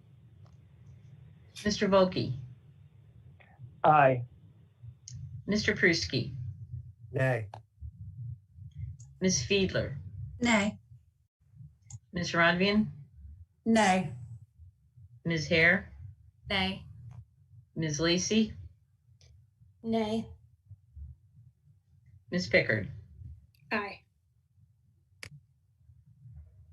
2 in the affirmative, 5 in the negative. Amendment number 13 is defeated. I believe that was our last amendment for Bill 6920. Bill 6920 as amended will be heard on December 7th, 2020. Mr. Volkey. Thank you, Madam Chair. I've been informed by folks in the administration that Chief Lowry is back with us. So with that, I would renew or make again my motion that we hear 4720 now, Resolution 4720, as our next piece of legislation on the agenda. Thank you. Councilman Pruski, I'll second that. I believe that this is going to be a Madam Secretary, please call the roll on the motion to move forward with a resolution 4720 at this time.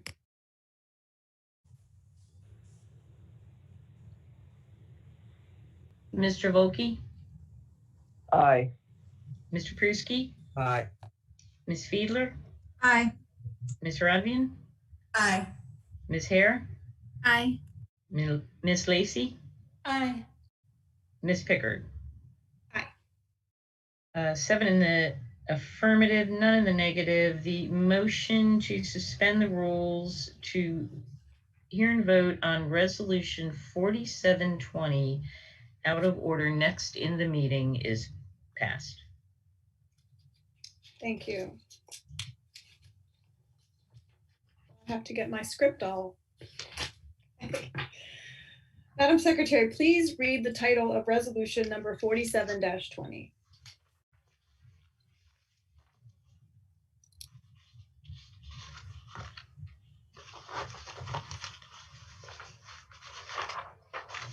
Resolution number 4720, resolution supporting law enforcement agencies and their leaders, officers, and deputies who serve the communities of Anne Arundel County, Maryland, and disapproving the efforts to delegitimize the honorable profession of law enforcement. Mr. Volke, you're the original sponsor of this resolution. You have the floor. Thank you, Madam Chair. Nathan Volke, District 3. First, I want to thank my 5 colleagues who joined on as co-sponsors on this resolution. I think the way that it was drafted originally and everyone joining on kind of indicates that we all thought this was a good resolution that needed to be said and put forward at this time. With that, I don't have a lot to add other than I'd like to give Sheriff Fredericks, who I know the administration has here, a chance to speak. So I'm not sure if it's appropriate for me to kick it over to him or if Mr. Barron from the administration should do that.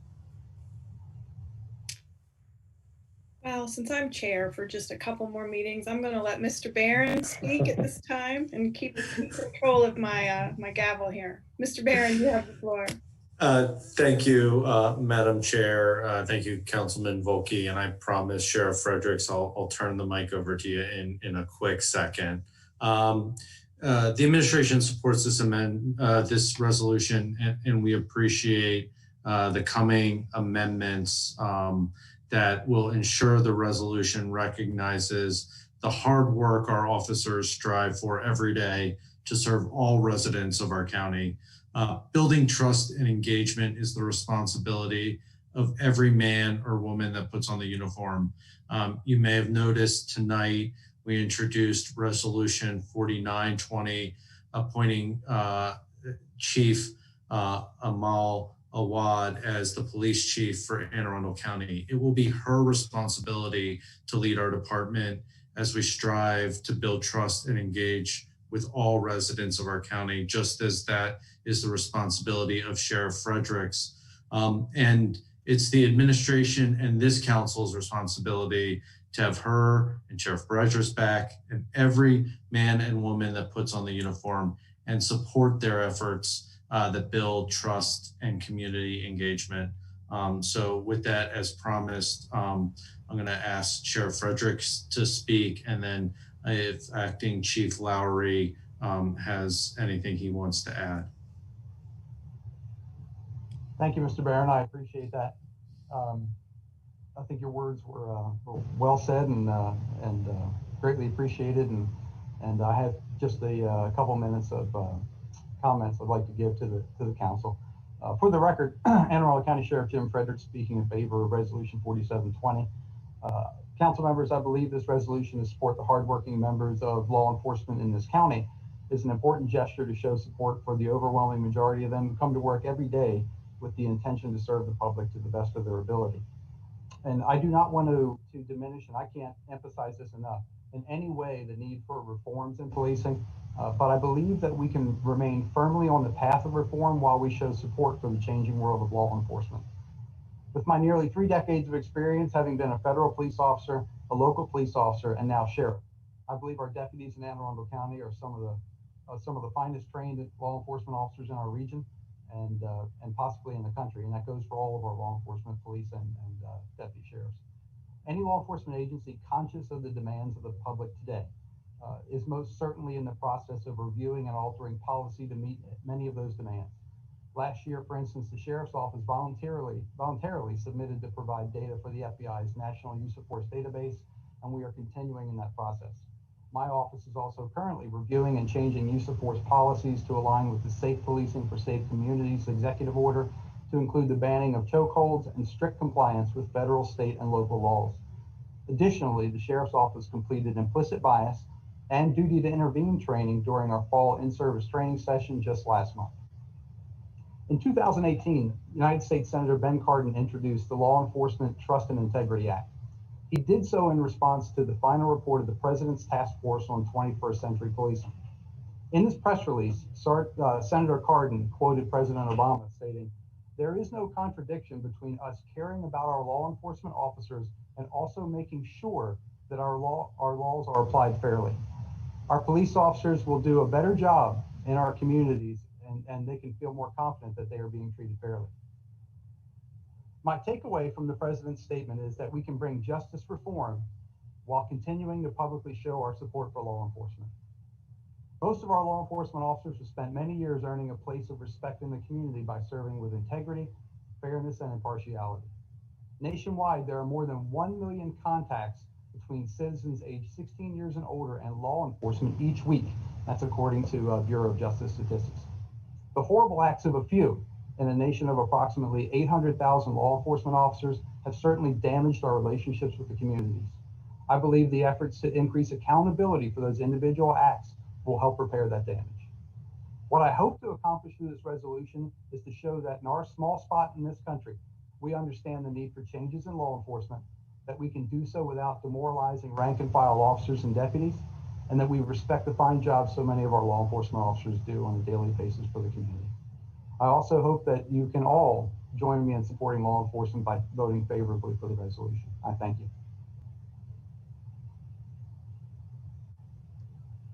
Thank you, Mr. Fredericks. Mr. Lowry, or Chief Lowry, do you want to say a few words? Thank you, Madam Chair. I really appreciate it. I'm not as eloquent as the sheriff. I don't have a prepared statement about it, but I will tell the council members this.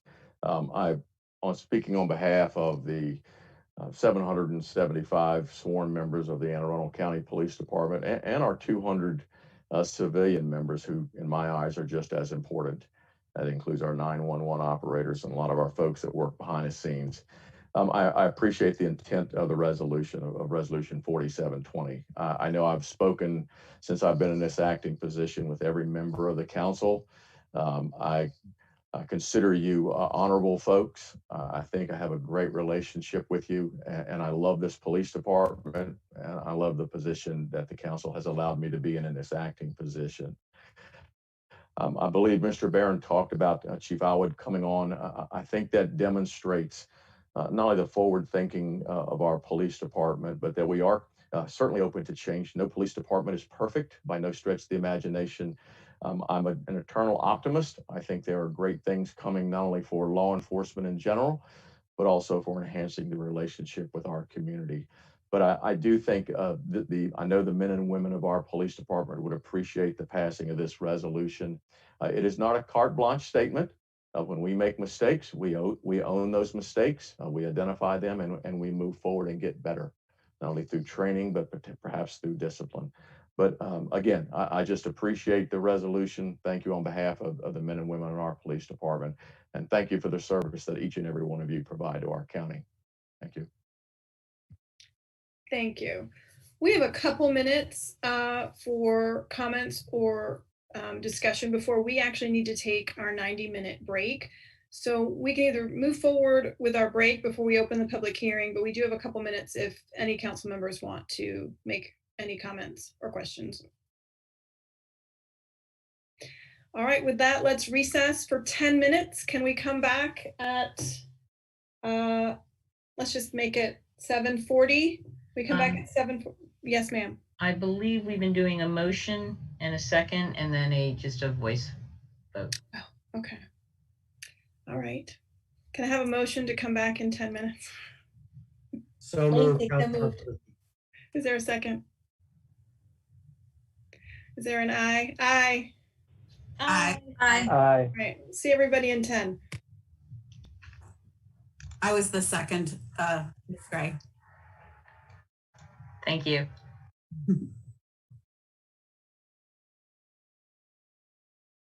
All right, everyone. So they are taking a 10-minute break right now. They normally take a 10-minute break after 90 minutes, every 90 minutes of the meeting. Depending on how long the meeting will go this evening, we will not be able to cover all of it, but we'll cover as much as we can. But this particular resolution that has been discussed is a huge hot ticket item, based on written testimony, submitted testimony, and everything. Again, this is resolution number 4720. There are amendments proposed to this. The resolution is a resolution supporting law enforcement agencies and their leaders, officers, and deputies who serve the communities of Anne Arundel County, Maryland, and disapproving the efforts to delegitimize the honorable profession of law enforcement. It was initially introduced by Nathan Volke, councilman for District 3. It is co-sponsored by Ms. Fiedler, Ms. Hare, Ms. Pickard, Mr. Peruski, and Ms. Lacey. So like I said, we are taking about a 10-minute break. I believe they said they'll be back at 7:40. This is a very hot ticket item. Other bills, the only bill that they have voted on in all reality is bill number 6920. It was an ordinance concerning zoning, farm, or agricultural heritage site stays and special events. There are several other bills that are on the agenda for this evening. Bill 8520, which is a ordinance concerning public works, utilities, water, and wastewater system connection and charges. That has been amended. There is no additional amendments this evening unless they came in the last minute. Bill 8620, an ordinance concerning subdivision and development, subdivision site development. That has already had the hearing concluded. It's eligible for a vote. Bill 8920, an ordinance concerning public safety, animal control, and animal control commission renaming and repurposing for the purpose of renaming the Animal Control Agency to be the Animal Care and Control Agency, renaming the Animal Control Commission to be the Animal Matters Commission. Bill 90-20 is concerning about zoning data storage centers for the purpose of defining data storage center, establishing the parking requirements for data storage centers, and allowing a data storage center in the BWI Fort Meade growth area. Bill 9120, which is a ordinance concerning the Snug Harpole Special Community Benefit District. Bill 9220, current expense budget supplemental appropriation, North Beach Park Special Community Benefit District. Bill number 9320, an ordinance concerning public ethics, definitions for the purpose of adding a definition of usual and customary constituent services. Bill 9420, ordinance concerning public safety, public nuisance, prohibition for the purpose of defining public nuisance, prohibiting a property from being a public nuisance. And then resolution 46-20, resolution supporting the Anne Arundel County Board of Education's fiscal year 22 public school construction capital improvement program request. And then the resolution that they're voting on right now, which is resolution number 4720. They have suspended the rules to allow that only so that those people testifying, which I believe is like 16 people this evening, do not need to wait to the end of the meeting. Because as you saw, the bill that they just went through, Bill 6920, has taken probably nearly an hour to get through. So, we'll see. But that is where we are in the meeting. there was a resolution introduced today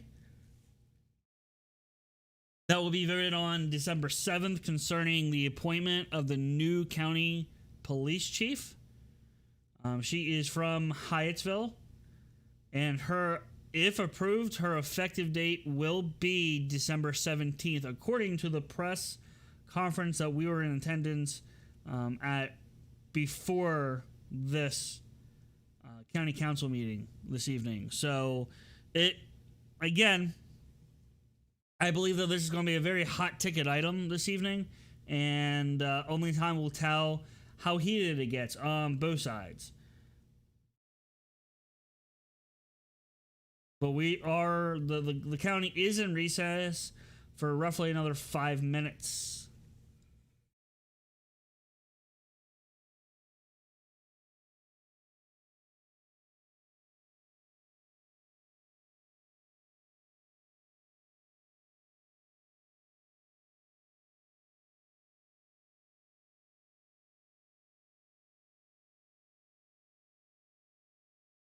And just a note, we will be interviewing Councilman Volke. It's initially scheduled for tomorrow. We might try to bump it till Wednesday concerning some warehouses that are going up and being proposed up in the Glen Burnie area, the Marley Neck Peninsula area, adjacent to the Tanyard Springs community and the Creekside community. Both those communities sit between Marley Neck Boulevard and Solly Road. And residents there are concerned, to say the least. I really don't think concerned is the right word, but I can't fathom the word I want to use to describe their worry about property values and noise and additional traffic, especially with the additional car accidents that are happening on Solly Road and on Marley Neck. The other week we had a rollover right there at Tanyard Springs Lane and Solly Road. Luckily, no one was severely injured in that car accident. But what will a warehouse do to that area? Will property values go down? Will there be increased noise, pollution, all that good stuff? So again, that is two different warehouses actually that are being proposed in the area of Marley Neck Boulevard and Solly Road, adjacent to the communities of Tanyard Springs, which has been around for nearly a decade, actually longer than a decade, and Creekside. But those are the two communities that those warehouses sit directly near. But it will have a overarching effect for Tanyard Cove, for Creekside, for Tanyard Springs, for Tanyard Shores that's currently being built. And there's a number of communities over here in the Marley Neck Peninsula that will feel the effects for years to come if these things can be proposed and nothing happen. So that is just something else, a program note. We are going to be talking with County Council Nathan Volke, District 3, either tomorrow or Wednesday on that topic. We are looking at maybe delaying that interview with him until Wednesday. We are getting a number of questions being sent in. So if you have any questions and you are listening, please send those over to us. We are going to try to ask him as many questions as we can. Our plan as well is to submit all these questions to him and see if we can get written response for each one. Especially if we cannot get through all the questions, which we won't. I mean, that's just going to be that needs to be abundantly clear to everyone. We will not get through all the questions live with him when we interview him, but it would be nice for him to be prepared for these questions. In addition to maybe we can get some of these these questions answered for all of us.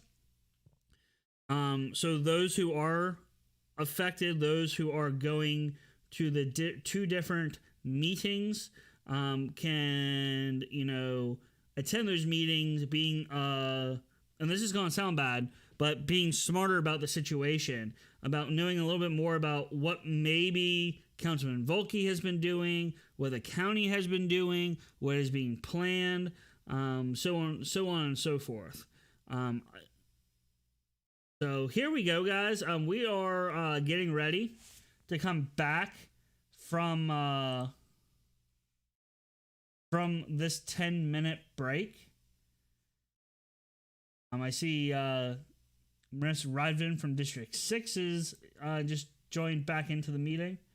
Councilwoman Pickard, Miss Gray, now Mr. Peruski is here. So once the meeting starts, we'll kind of mute our mics. But again, if you have any questions on that particular project, send in your questions and we'll see what we can get answered for everyone. But again, they are discussing Resolution 4720. There are amendments being proposed this evening to this particular resolution. It is a resolution supporting law enforcement agencies and their leaders, officers, and deputies who serve the communities of Anne Arundel County, Maryland, and disapproving the efforts to delegitimize the honorable profession of law enforcement. It was sponsored by all but one county council. And here we go, I believe. Okay, Madam Secretary, are we back? I believe we are. Shall I call the roll? Please do. Mr. Volke? Present. Mr. Pruski? Present. Ms. Fiedler? Present. Ms. Rodvian? Present. Ms. Hare? Present. Ms. Lacey? Present. And Ms. Pickard? Present. Madam Chair, all council are present. Now, when we get to the public testimony for this particular resolution, guys, there are 16 so people picking up where we left scheduled off, to testify. is the council ready to proceed with the public hearing on resolution 4720 at this time? Okay. Madam Secretary, do we have any testimony received from members of the public? Yes, Madam Chair, we received 77 submissions of written testimony on Resolution 4720, which was shared with the council and posted on the county website. Thank you. We will now hear from members of the public that signed up in advance. We have 16 individuals signed up to speak on this resolution. Remarks will be limited to 2 minutes. When it is your turn, please unmute yourself and begin by stating your name and address for the record. The first person on my list is Miss Amelia Mitchell. Miss Mitchell, are you with us this evening? So 93 people total have are wanting to testify on this bill. Miss Mitchell? I do not see Ms. Mitchell on the list, Madam Chair. Okay, we'll move to number 2. Miss Emma Buckman. Miss Buckman, are you on the meeting? Yes, I am. My name is Emma Buckman. Do you need my street address or just town? Your street is good, or town. 484 White Cedar Lane in Severna Park. Okay, so yes, I'm a community organizer. And I'm here to talk on this bill because the language used in this resolution to me rushes to commend law enforcement without question or consideration of the current problems with accountability and transparency in the Arundel County Police Department. It's appropriate to commend law enforcement when they hold themselves to a higher standard and acknowledge the systemic racism that is present in our justice system and actively work to improve themselves for the sake of the community. I'm very happy that County Executive Pittman just today announced the appointment of Chief Amal Awad. That's a great step, and yet there is this sort of disconnect with this resolution. It does not at all acknowledge systemic racism. It thanks police in a vacuum and tries to maintain the status quo, that law enforcement is not subject to increased accountability, and everyone who desires this is unpatriotic. I say this because this is the rhetoric that I get when trying to explain this to people. If I had more time, I'd go into the disturbing fact that Sheriff Fredericks had the chance to solicit support from Republicans in the county before the resolution was even made public.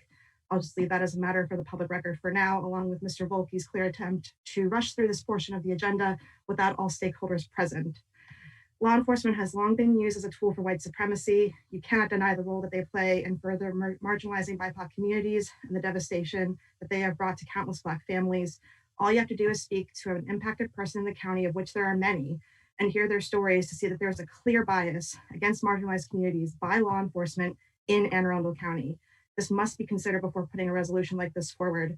I mentioned in emails to all of you that I have numerous leaders and organizations that you can consult. I know none of them were consulted beforehand on this.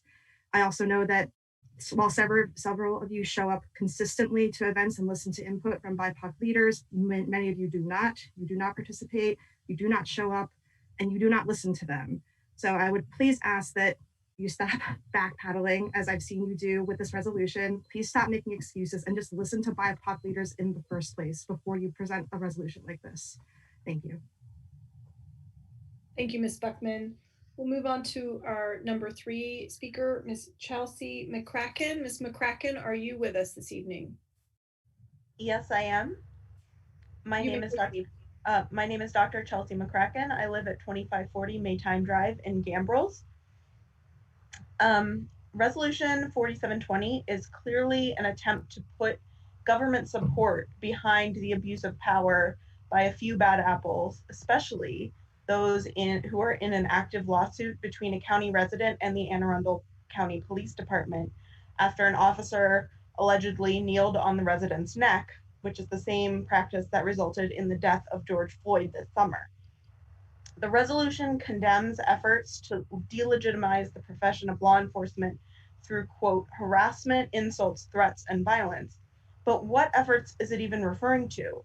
Is it referring to when my church members and I peacefully held signs on our church property and a police car revved its engine menacingly as it passed us?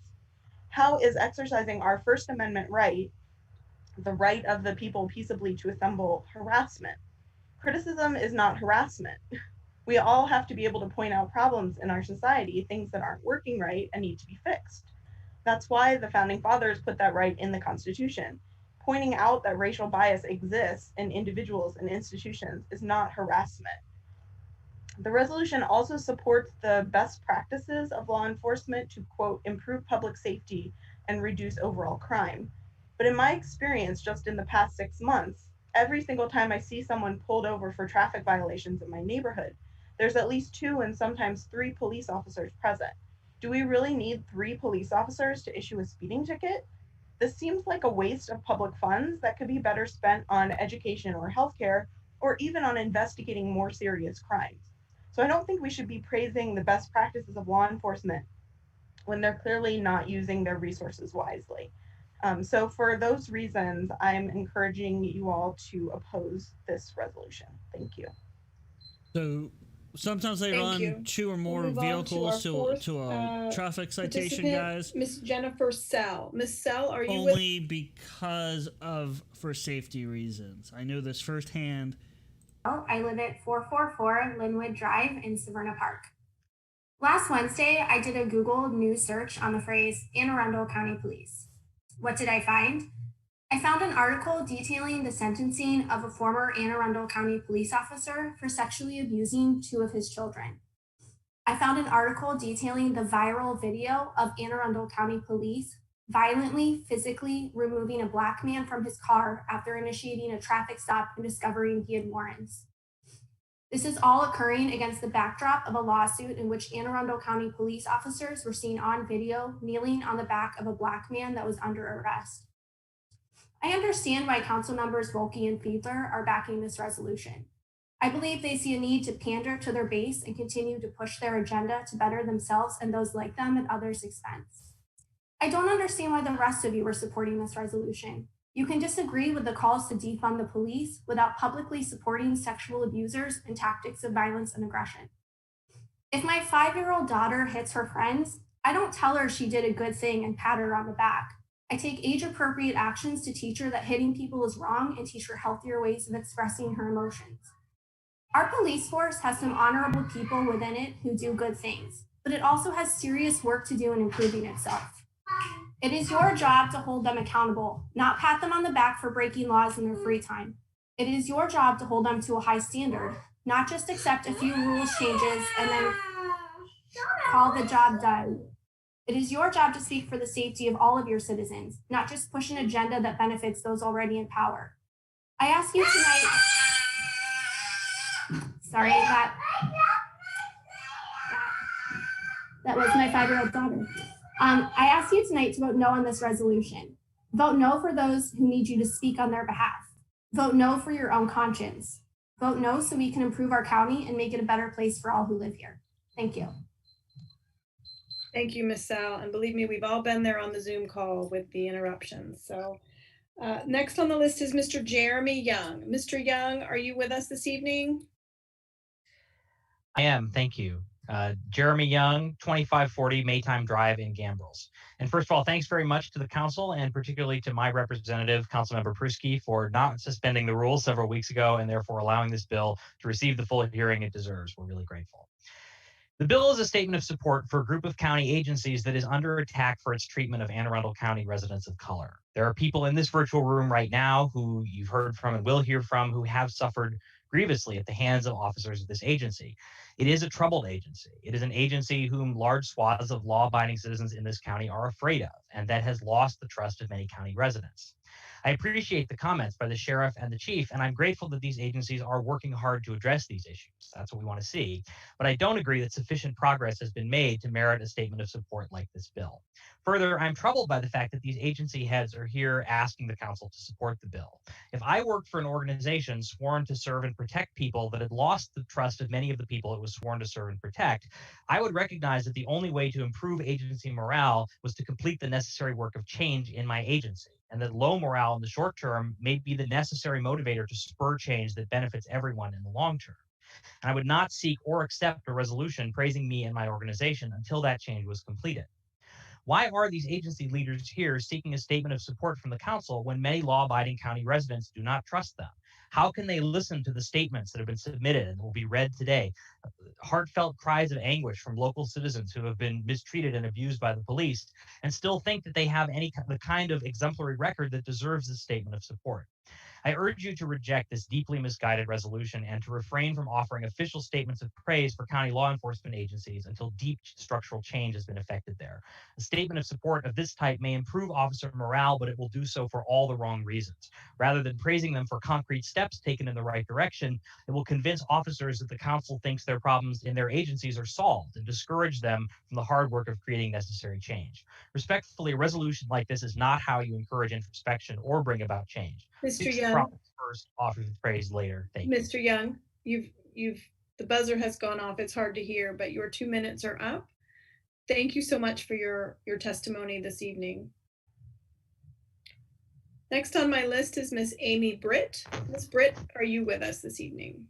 Yes, Amy Britt, 600 River Birch Court in Odenton, Maryland. I'm going to change my testimony somewhat. I am grateful to have the opportunity to speak my piece on this bill resolution, but I'm more grateful to have had the opportunity to hear all the other people who've testified so far.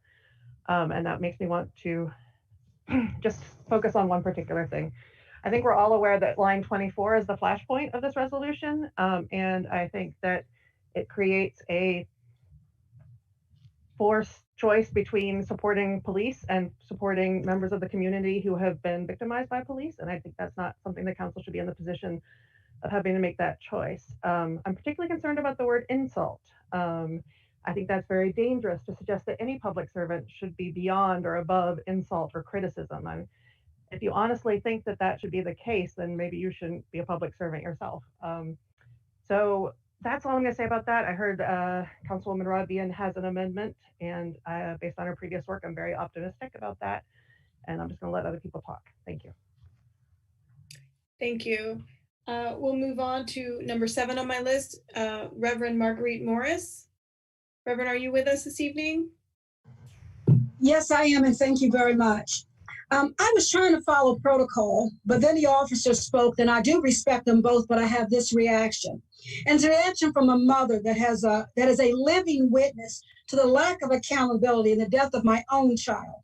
In that death, you have an $800,000 lawsuit against 6 county police officers sitting in the Court of Special Appeals, and it just needs to be sent back, but need to be turned back on one point. I wasn't going to say that, but that's the kind of emotion you elicit when we try to ignore the pain. I try to follow protocol and be on point. With that being said, I am Reverend Marguerite Morris, founder of Community Actively Seeking Transparency. I live at 701 Harvest Run Drive in Odenton. I'm a committed community leader and advocate for over 30 years. We're not against good police. What we're trying to talk about is that we're about revealing the bad practices of bad police. I have a deep love and respect for many of our officers. Your resolution is sending the message that change and or improvements are not necessary, and that is just not true. Victims have been hurt, but those whom they should be able to trust. As a result of the traumatization, yes, they are fearful, resentful, and depressed. These are expected results of trauma. Do any of you remember something you experienced at the age of 5, 10, 12, or 13? I believe that we should be more concerned about helping a community heal, whether that community is 1 person or 100 people. Years of victimization do not just go away because you ignore it. You have a 5-year-old child that urinated herself during a traffic stop. When she hears what those that may have traumatized her got a pat on the back, what is she going to think? There's a 10-year-old that listened to the verbally aggressive officer speak rudely to his aunt, who was a victim of the use of a false 911 narrative as a baton on her back. He later hears that same abuser equate his aunt with being no more than a dog and laughs at her. And Anne Arundel County, through its police and state's attorney, do nothing. Reverend Morris, your 2 minutes have ended. Well, let me say this. Are you listening, and what will it take? Do Black lives really matter? Please listen to the people. Thank you very much for your time. Thank you, Reverend Morris. Moving on to number 8 on the list, Miss Alyssa White. Miss White, are you with us this evening?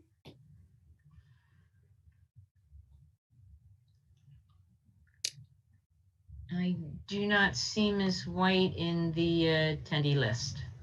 We'll move forward. Miss Victoria Bruce. Miss Bruce, are you with us this evening?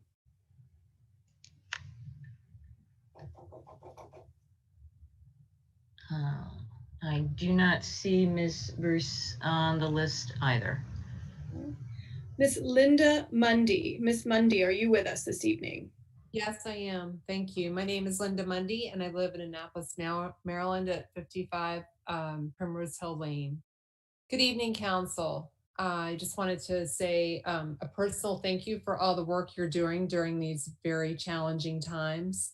I'm speaking tonight about this resolution to let you know that I think the timing is extremely off. It is very one-sided. It includes no accountability for the 3 law enforcement organizations it includes. And I'm asking you to consider that there are very many voices and very many people in this county that have been asking for accountability and reform for decades. I strongly suggest that before our county decides to pass a resolution declaring support of all of our local law enforcement, we need to consider these many calls. And we need to think about what is specifically being demanded: transparency, dismantling some current processes and responsibilities, and accountability on many fronts. Our former county police chief, Al Tamari, was faced with these calls from the public, especially over the past few years. And when the calls got louder after the murder of George Floyd, he very solidly put his foot down.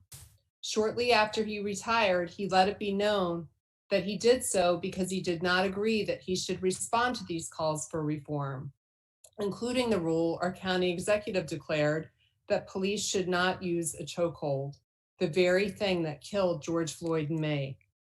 So here we are with a new police chief announced today. How will she respond to these calls? We don't know yet. And while I welcome her, I also want her to know that the role she takes has many loose ends and unanswered calls for action made by the community that she serves. She will determine if there are bad apples in her police force, but the residents are telling you we need to look at the tree. It's Ms. time Mundy. for a reform plan now. Ms. Mundy, your 2 minutes are up. Thank you so much for being with us tonight. Next on my list is Ms. Alpha Stevens. Ms. Stevens, are you with us this evening? Yes, I am. You have the floor. Thank you. Good evening, Madam Chair and members of the council. I'm Alpha Stevens, president of the League of Women Voters of Anne Arundel County. I live at 7923 Carriage Drive in Severn. I thank you for this opportunity to speak. The League of Women Voters believes democratic government works best when citizens are informed and actively participate in our government.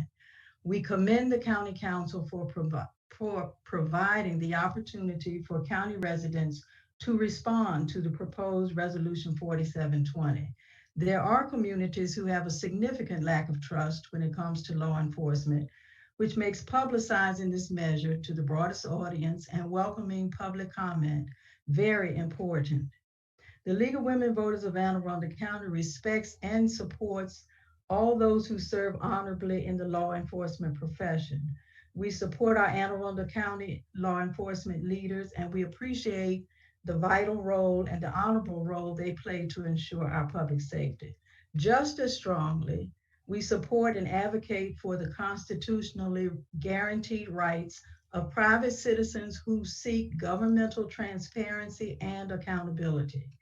It is unfortunate that efforts to reform laws around policing are seen as an attack on law enforcement rather than as a good faith effort to garner more trust to enhance and strengthen our police-community relations.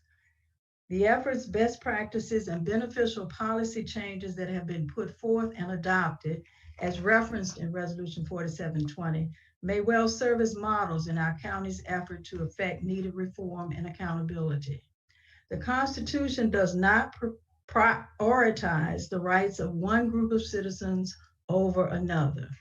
Together, we must ensure that all persons who live and work in Anne Arundel County are treated with respect and are free from harassment, insults, threats, and violence.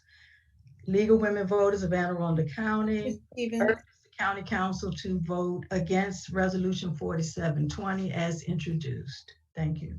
Thank you, Ms. Stevens. We're going to move forward with our next speaker, Mr. Josh Stein. Mr. Stein, are you with us this evening? Yes, can you hear me? Yes, you have the floor, sir. You have 2 minutes. Okay, good evening, council members. My name is Josh Stein. I live at 319 Holland Road in Severna Park, Maryland. I just like to say, during a time of national reflection when the wounds of systemic racism in America are ripped open once again, I'm disappointed by the response of the council members introducing this resolution and backing it. Issuing a blanket statement of approval, glorifying an institution that is time and time again proven to be deeply flawed is a bold stance to take, especially while there is so much structural change needed in law enforcement. Not only is the language in the resolution vague, it's tone deaf as it states the efforts to delegitimize the honorable profession of law enforcement or the efforts to delegitimize through harassment, insults, threats, and violence. This verbiage seems directed at peaceful protests and demonstrations, which is very concerning to me because if these phrases are meant to describe and discredit the Black Lives Matter activism over the course of this year, they entirely miss the mark, as it has been mentioned by several other members, and I think this is a premature pat on the back. We've seen massive nonviolent protests around the country, even reaching our little enclaves of Anne Arundel County, and the actions by law enforcement that prompted these nationwide protests, along with the majority of law enforcement's responses, have been dishonorable, ranging from insults, harassment, threats, and actions of violence. This resolution was also submitted while there is active litigation between the Anne Arundel County Police Department and a county resident due to behavior by an officer mirroring that of an officer who killed George Floyd.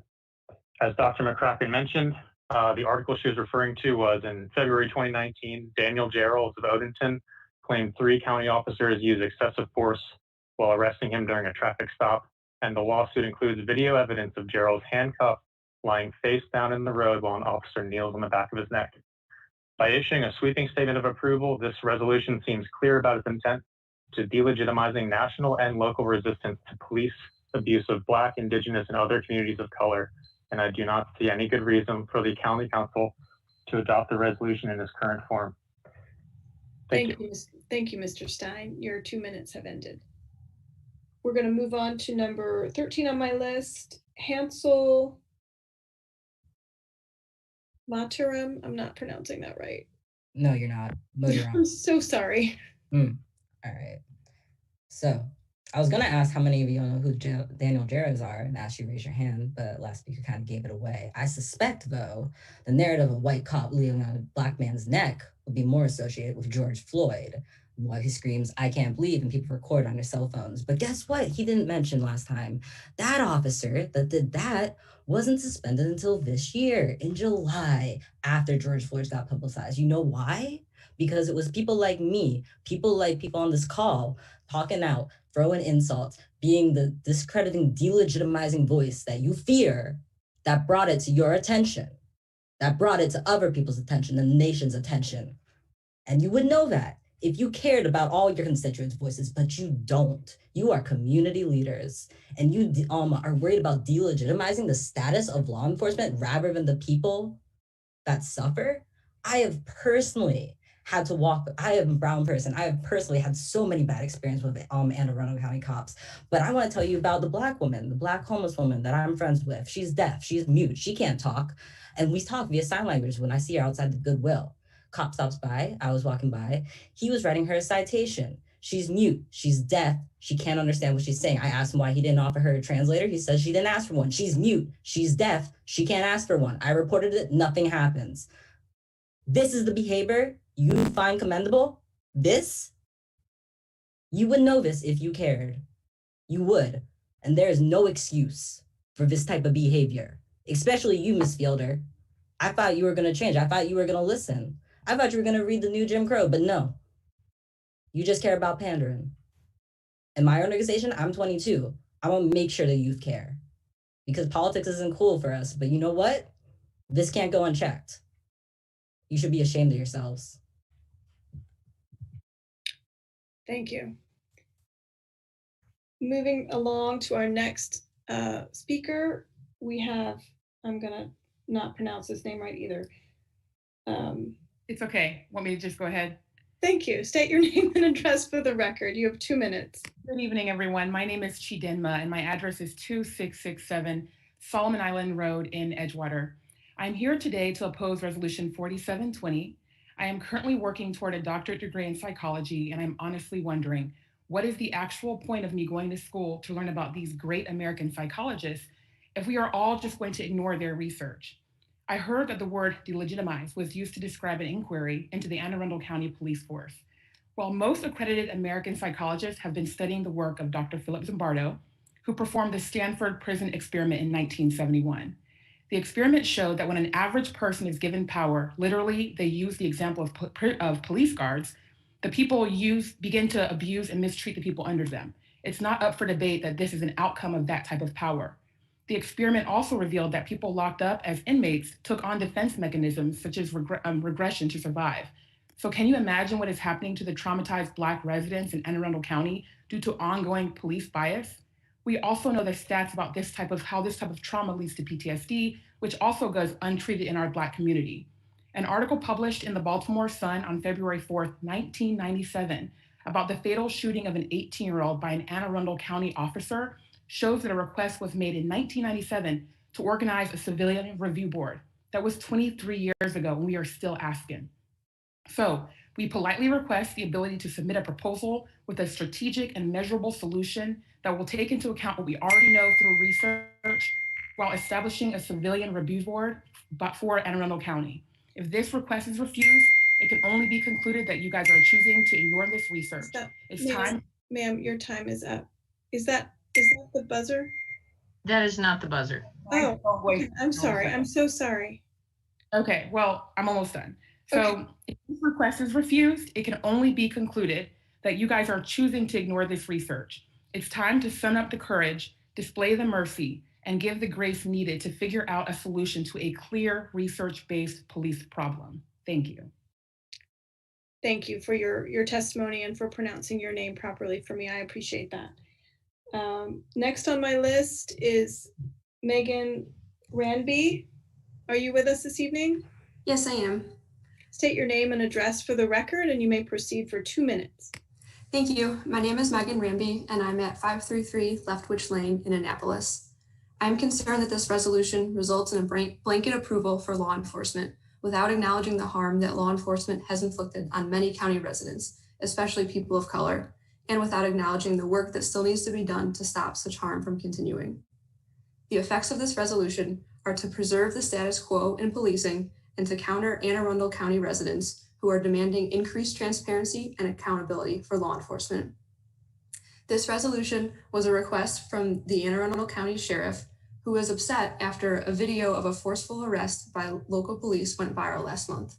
It is shameful that the result of that video going viral is this resolution being proposed, rather than our police and county council making an honest effort to evaluate how law enforcement is harming members of our community, to repair the harm done, and to reassess how future police encounters should be conducted. Rather than pass this resolution, I ask the county council to instead do 3 things. Number 1, work with the county executive to establish a civilian review board with subpoena authority. Number 2, take action to support the repeal of the Maryland Law Enforcement Officers Bill of Rights.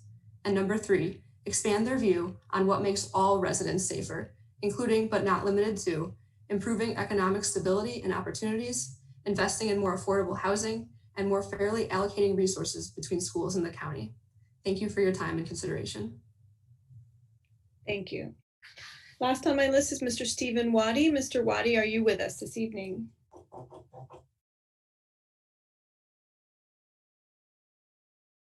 Mr. Waddy, have you joined the meeting at this time? Hey guys, there are amendments to this resolution.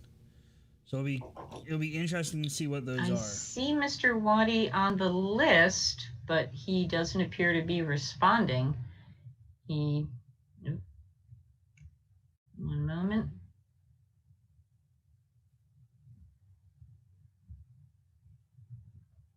And he is now no longer on the list. Okay. He has left the meeting. Okay. The public hearing on resolution number 47-20 is now closed. Madam Secretary, please read the title of resolution 47-20.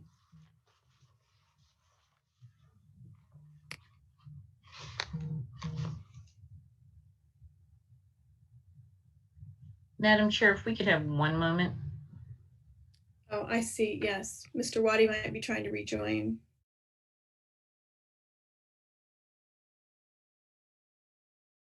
This is not necessarily easiest for everyone to join the Zoom meeting.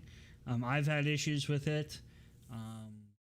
You're not tech savvy and only on the phone without the Zoom app, it can cause some issues. So I am happy to see the council. With the council's indulgence, we are going to give him a minute to see if he can, although I don't know. A lot of these issues have to be worked out better, I think. But at least the council is trying to allow the citizen to testify. I think we need to proceed at this time. I think, yes, unfortunately. Yeah, it is unfortunate. Technology is not always on our side sometimes. And I do not see the other 3 who were not here. I do not see them as having ever joined the meeting. Okay, thank you. Madam Secretary, please read the title of resolution number 47-20. Resolution number 47-20. Resolution supporting law enforcement agencies and their leaders, officers, and deputies who serve the communities of Anne Arundel County, Maryland, and disapproving. Excuse me, Mr. Waddy is here. I have not finished reading it in for vote yet. Okay, Mr. Waddy. If you wish, So we are not officially in vote? Mr. Waddy, you have the floor. Please state your name and address for the record. You have 2 minutes. Right. Thank you. I'm so sorry my phone died just right when Megan was speaking.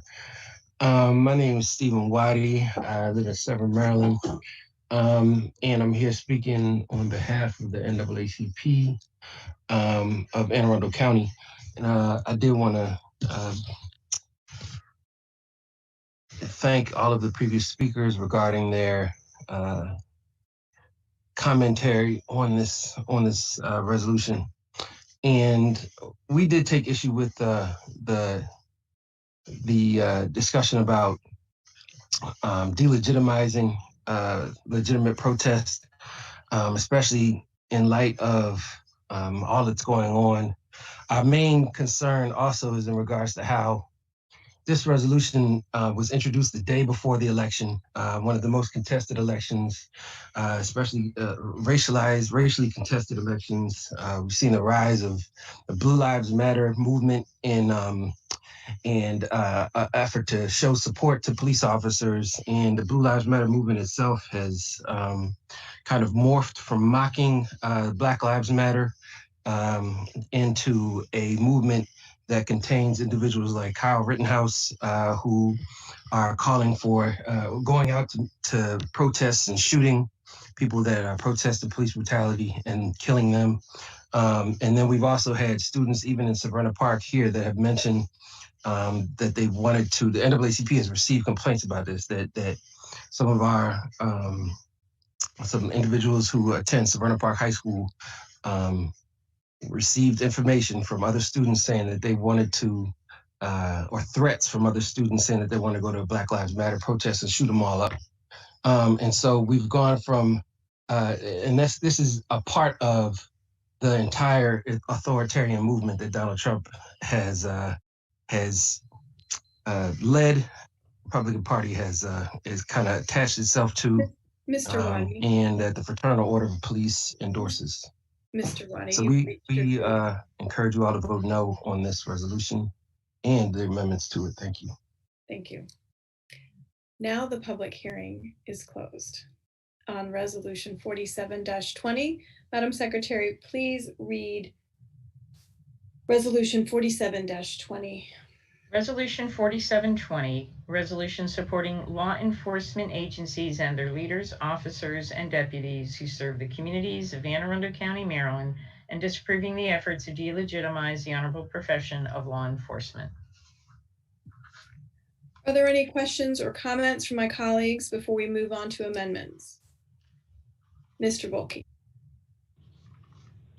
Thank you, Madam Chair. Nathan Volke, District 3. I just wanted to clarify something because I'm not sure that everyone is aware of the context on this. So this exact resolution that we have in front of us passed our neighbors to the north in Harford County on October the 20th, 2020. You can go take a look at, I have it open on my computer, but it's resolution 22-20 in Harford County.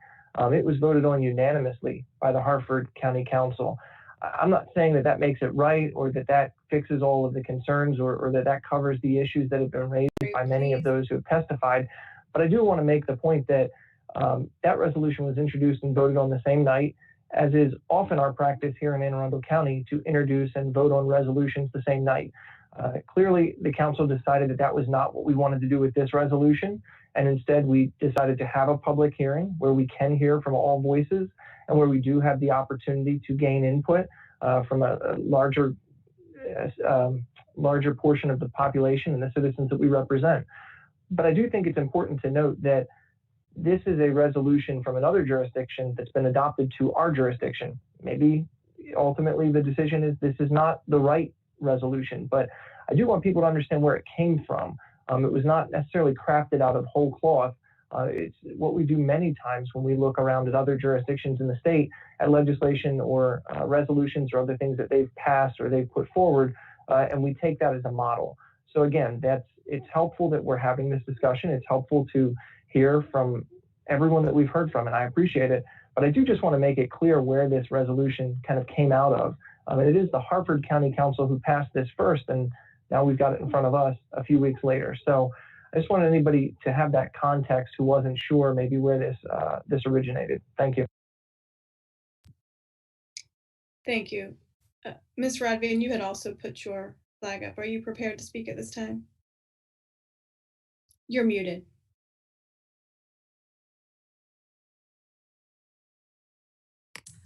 Thank you, Madam Chair. Lisa Rodvian, District 6.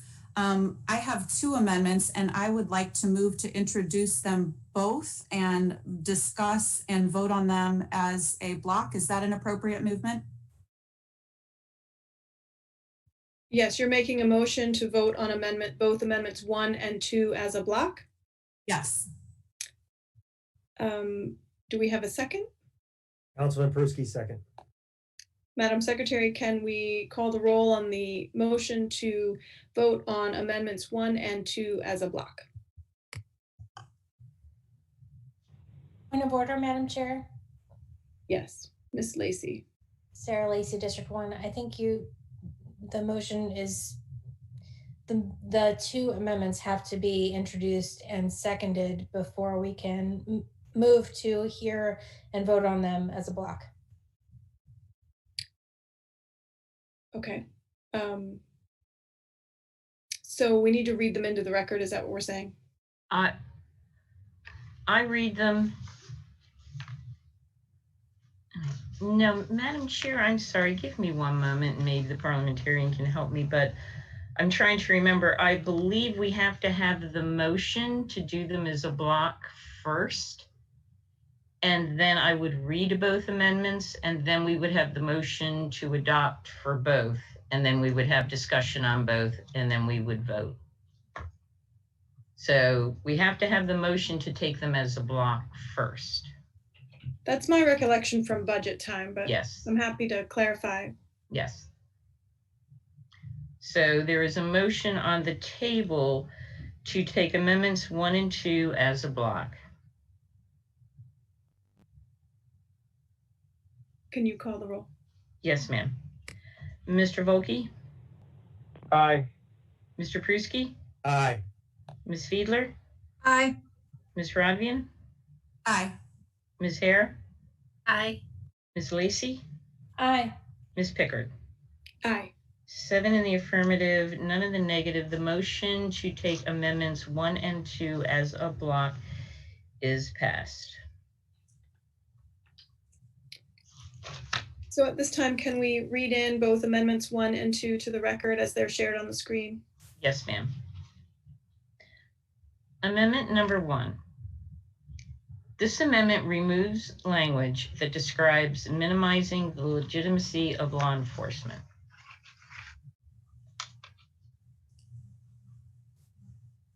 Amendment number 2. This amendment rewrites the portion of the resolution that addresses changing policies and efforts within local law enforcement.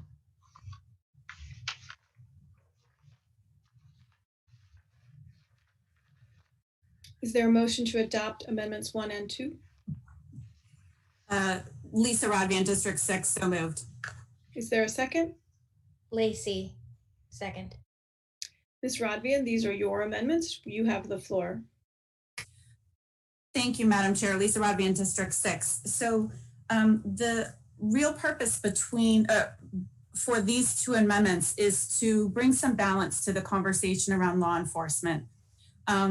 I don't think that anyone on this council would disagree that we absolutely support our law enforcement officers in the county in all of the various agencies where they serve, including our detention officers, our sheriffs, our deputy sheriffs, our police officers.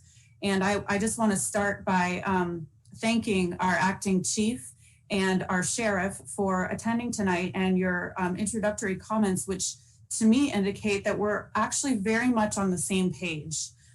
We have wonderful officers in this county.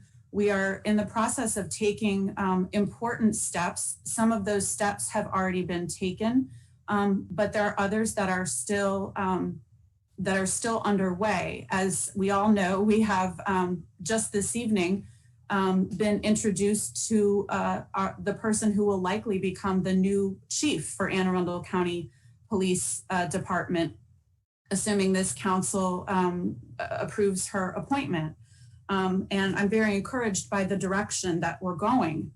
That said, I think we can all also recognize from the testimony that we've heard tonight, as well as the conversation in this county and also nationwide, but importantly, this county, that there is still a lack of trust that needs to be addressed. There are still experiences, especially in communities of color, when they interact with police, that are not positive. And when they are reviewed, sometimes we don't look at them and say, this is how we want our police officers to behave and to act. And whether or not those are outliers, which I certainly hope and mostly believe they are. But of course, I'm one person, and there are close to 600,000 residents in this county, and I believe over 800 in the police department, and I don't know the numbers for all of our law enforcement agencies combined, probably close to 1,000. And so those experiences, even though they might be a small number, unfortunately, have a really devastating impact to that trust. And so I think the thing that's lacking in this resolution as written, and I certainly understand the notion of taking a resolution from another jurisdiction or taking legislation from another jurisdiction, but at the same time, I think it's also important to make sure that our language is precise and that we write it in a way that reflects the reality of our county. The phrase that I think you heard come up in several different pieces of testimony is in lines 24 through 28, efforts to delegitimize. And I worry about that phrase because I've been involved with a lot of the discussion about police reform in the county, and I have not heard a large cry in any way to delegitimize the police. I have no doubt that at some point those things may have become harassment or insults or threats. I don't know that. Actually, I can't speak to the threats or violence. But at the same time, there have absolutely been conversations about the direction that law enforcement needs to go. And I think in this conversation, it's really important that we listen to the communities of color and their experiences, because I think that we can all quickly identify that that's where the experiences are not positive, where the trust is the most lacking. We are on a path towards accountability, towards increased accountability and increased transparency. I was encouraged, I didn't catch the entire press conference with our new police chief this afternoon, but I caught part of it. And I heard one piece that she mentioned that I love the idea that she had officers do in a previous department called Park, Walk, and Chat. And I know that there are similar efforts going on already, but I love the idea that that would be a way to bridge that gap for people to, the Maryland General Assembly is going to be addressing several issues related to law enforcement in this session. At least that's my understanding, related to the Law Enforcement Bill of Rights and police reforms in general. We're in the process of implementing body cameras. And I think that'll be an amazing step forward towards building trust and holding and creating accountability. Trust to say, look, here we have it on camera. Our police officers doing exactly what we want them to do. And accountability where we can say, look, we have it on camera. This is what our police officers are doing, and this is what we do not want them to do. So my amendments here are really to add balance, to say this is an ongoing conversation. We offer support of our law enforcement officers. I understand that the job that they do is difficult and dangerous. And I think one of the things that goes unrecognized or under-recognized is the psychological strain that comes with being a police officer. I mean, they often see some of the most, they're in the most traumatic situations. They arrive on the scene of some very traumatic situations. And I know that that takes a toll on our law enforcement officers. And I certainly want to provide support, to help, to go forward with the burdens that they carry. But at the same time, we're legislators that were elected by the people of this county to hold all parts of our government accountable for doing their jobs in the best way possible. And so I can't accept the idea that we would just, set aside all ideas of accountability, because that's a key part of good government. If you don't have some sort of feedback loop giving response, you never change. You can't ever make change. Reflection is the first step of change. And I know that there's ongoing reflection, and I'm encouraged, especially by our leaders, that we're taking the right steps. And I know many of the rank and file members of our agencies are engaged in that reflection, but we're not there yet. That trust has not been fully rebuilt. So my amendments attempt to bridge that gap and say, let's make sure that this resolution says what we really believe. And I think I've spoken long enough, so I will allow my colleagues a chance to weigh in because I'm sure they have thoughts on all of this too. Would the administration like to comment on the amendments as proposed? Thank you, Madam Chair. Pete Barron with the administration. Councilwoman Rodvian said it well. I think we're all better for having listened to the public today. Appreciate the sentiments Ms. Rodvian expressed and fully support the amendments and think that this brings balance to the resolution and we would support it. Thank you. Are there any questions or comments from my colleagues? Mr. Volkey. Thank you, Madam Chair. Nathan Volkey, District 3. I just want to share, I again pulled up on my computer the Merriam-Webster definition of delegitimize: to diminish or destroy the legitimacy, prestige, or authority of. That's what this resolution is suggesting that we not do with our police officers, that we not make them less legitimate in terms of their role in the community as protectors. And at times, they do not always do that perfectly. I think that Anne Arundel County Police are probably some of the first and fastest to admit when they don't do it perfectly. That does not, however, mean that they are not still a legitimate authority or that they do not still legitimately act in every case that they can with the best interest of the public. So when we talk about what the words mean and what we're using these terms to mean, this has nothing to do with silencing anyone's First Amendment rights to say that they think that there could be more reforms. This says nothing about ending accountability or about taking further steps to increase accountability or anything about saying the police department is going to stay where it is and no further changes will be made. Again, I think the Anne Arundel County Police are probably some of the first to say, we got more work to do. And there's always things we can do to improve. I think the sheriff's office would say that. I think the corrections officers would say that. I think the Crofton Police Department would say that, because that's the amazing thing. Many of the people who swear to protect us and who swear an oath to do this job are some of those who have a very, very deeply rooted understanding of what it means to speak out against authority and against institutions that are abusing power. And I just think that we can't lose sight of that in this.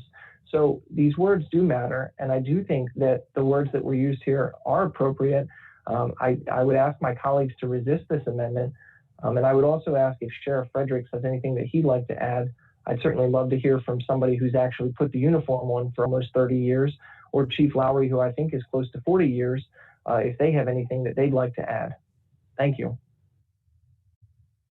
Mr. Pruski. Thank you, Chairman Pickard, and thank you to my colleague, Ms. Rodvian. We've had some great discussions, and we even disagree on some of the things that are there, but there's one thing that we agree on, right? And that's the mere fact of what we say and how people interpret it. And I think the language that Councilwoman Rodvian brought, listen, people that certainly testified. But I think we need to say something, at least I'm going to say this. First of all, I'm not defunding the police. That's number one. Number two, I would hold a teacher, as a former teacher, accountable just like a police officer. And I think that's what we need to get towards, is how do we hold people accountable that are bad apples, right? If the trust is not there, we have things, what are the things that we have to do? As a legislative body, we control the budget. So we obviously told our officers that we care about them and tried to raise their salaries, because you want to what? I want qualified officers. I don't want people that are not trained. I don't want people that don't really care, don't want to in the police department. The one thing I liked about Acting Chief Lowry, and I've said this over and over again, is the heart that he shows when he speaks. He means what he says, right? And that why is he respected by every patrol officer in Anne Arundel County right now? Because that's what we need in the department. We need that leadership. I'm hoping, and I can't speak for the new chief, obviously, we're going to go through that questioning, and I'm hoping that the county executive through that interview process did that, and I'm sure that they will, and we have that continuing relationship, but that's what we need in Anne Arundel County. But to sit here and say that there isn't a problem, there's not concerns, is being deaf tone. We really have to understand that right now, as a county, as a nation, as a state, there are some concerns and problems by certain groups, right?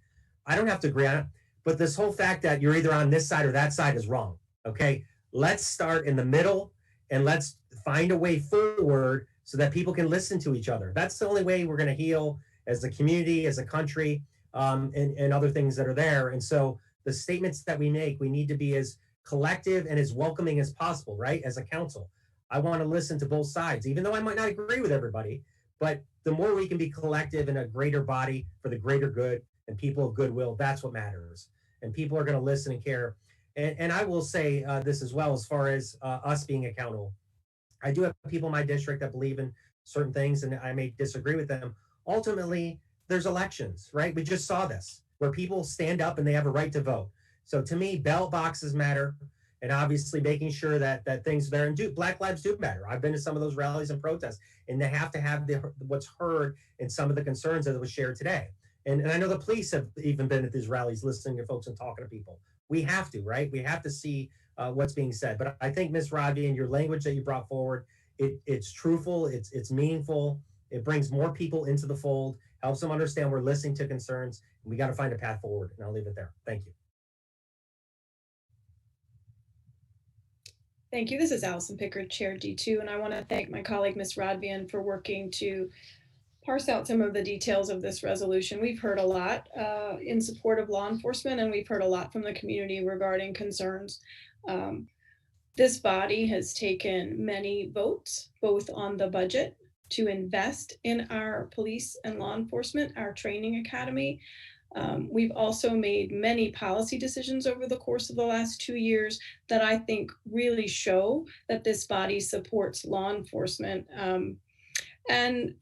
You know, with our new decision regarding our new chief and our new body worn camera program coming on, and other conversations that will be happening regarding public reform, I think we're really off and running with tackling some of the community issues that were brought during this public hearing. I know 3 of our 4 police districts intersect in District 2, and I deal with the command staff of all 3. I've even met Deputy Chief Lowry out at 7 a.m. for roll call. This has been an intense year for all of our public servants, and public safety has certainly been on the forefront of COVID-19 response. Just what they have to do with PPE is enough to honor them with a resolution, as far as I'm concerned. But I do appreciate Ms. Rodvian's time to address some of what is considered by some more divisive language in the resolution as presented. So I certainly support these amendments, and prepared to take a vote. Mr. Volke. Madam Chair, can we allow Chair Fredericks to weigh in? Mr. Fredericks, did you have something to add to these conversation about these amendments? I appreciate the ability to speak again. I thank you for that. And I'll be very brief. I just want to say that Councilman Volpe kind of stole my thunder on explaining the terminology of delegitimizing.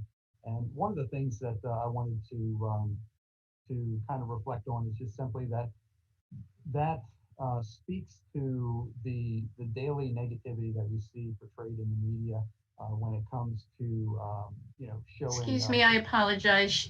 Sheriff Fredericks, it is a little hard to hear you. Okay. I'm going to have to upgrade my speaker system. Is it okay now? Just speak loudly. Okay, I'll try. It's been a long day. So So one of the things I wanted to address with the delegitimizing, and Councilman Volke was right when he said that this is basically a carbon copy of the Hartford County resolution. That delegitimizing really speaks to what you see portrayed in social media, print media, broadcast media on a daily basis. And one of the things I wanted to hedge against was, I'm well aware, having been involved with legislative committees, of what's coming in the upcoming legislative session, and this is just that. It's sort of a hedge against that. Law enforcement officers know through their sources as well what's coming, and big changes are coming, and big changes are needed. We welcome those. Some of the comments earlier about protests and organized protests. Listen, I will stand up every single day for everybody who spoke tonight and defend their rights, their First Amendment rights, and their ability to speak in a forum like this. And in no way do we want to strip away the public conversation. But I do support the resolution the way it's written, and I'm not looking to have any changes to it. Thank you. Ms. Lacey. Thank you, Madam Chair. Sarah Lacey, District 1. The question I've been asking myself as we've had this entire conversation is, if this council adopts the amendments that Ms. Rodvian has proposed, and I've co-sponsored those amendments, then will the original 3 co-sponsors of this resolution ultimately decline to support the amended resolution? Because that's what I've heard now from Councilman Volke and also from Sheriff Fredericks. And I'm really concerned that, we're all speaking English, but we're not agreeing on what the English words we're using actually mean. It seems to me that the way this resolution came to be already reflected a fundamental problem that we have overall in our society, in our country, our state, and our county too. And that is whether we overall are working toward division, or are we overall working toward unity? And the manner in which we go about proposing resolutions, reaching out to and trying to build support with our colleagues or answer their questions, respecting their different opinions without being defensive, or too emotional, which I'll admit to some of that. Sometimes we all have to be human beings in these roles that we have, and that means giving each other also, the respect to know that we're not reading each other's minds here. We're not, of the 7 of us, 4 of us can't get together and talk business. So I was really concerned when I learned through Facebook that this resolution was actually requested by another elected official in the county, and that elected official made no attempt that I'm aware of to reach out to other council members, and especially not any on the Democratic side, to try to build consensus around this resolution. And that, unfortunately, that same elected official chose to try to round up votes in favor of a resolution that didn't yet exist because it hadn't yet been introduced among Republicans on Facebook, so that the resolution would hopefully be heard and voted on as if it were normal business, which it obviously is not, as this discussion shows, on the eve of the most consequential and divisive national election that most of us have had in our lifetimes. That context matters, because that context is why I reached out to Facebook, to friends, and said, "Are you sure you want this heard tonight? Have you heard about this?" Now, I mention all of that to say, I'm going to take credit for making sure we didn't vote on this at our last meeting. And I'm very proud of that fact. That's my major contribution to this resolution, whether it passes or fails.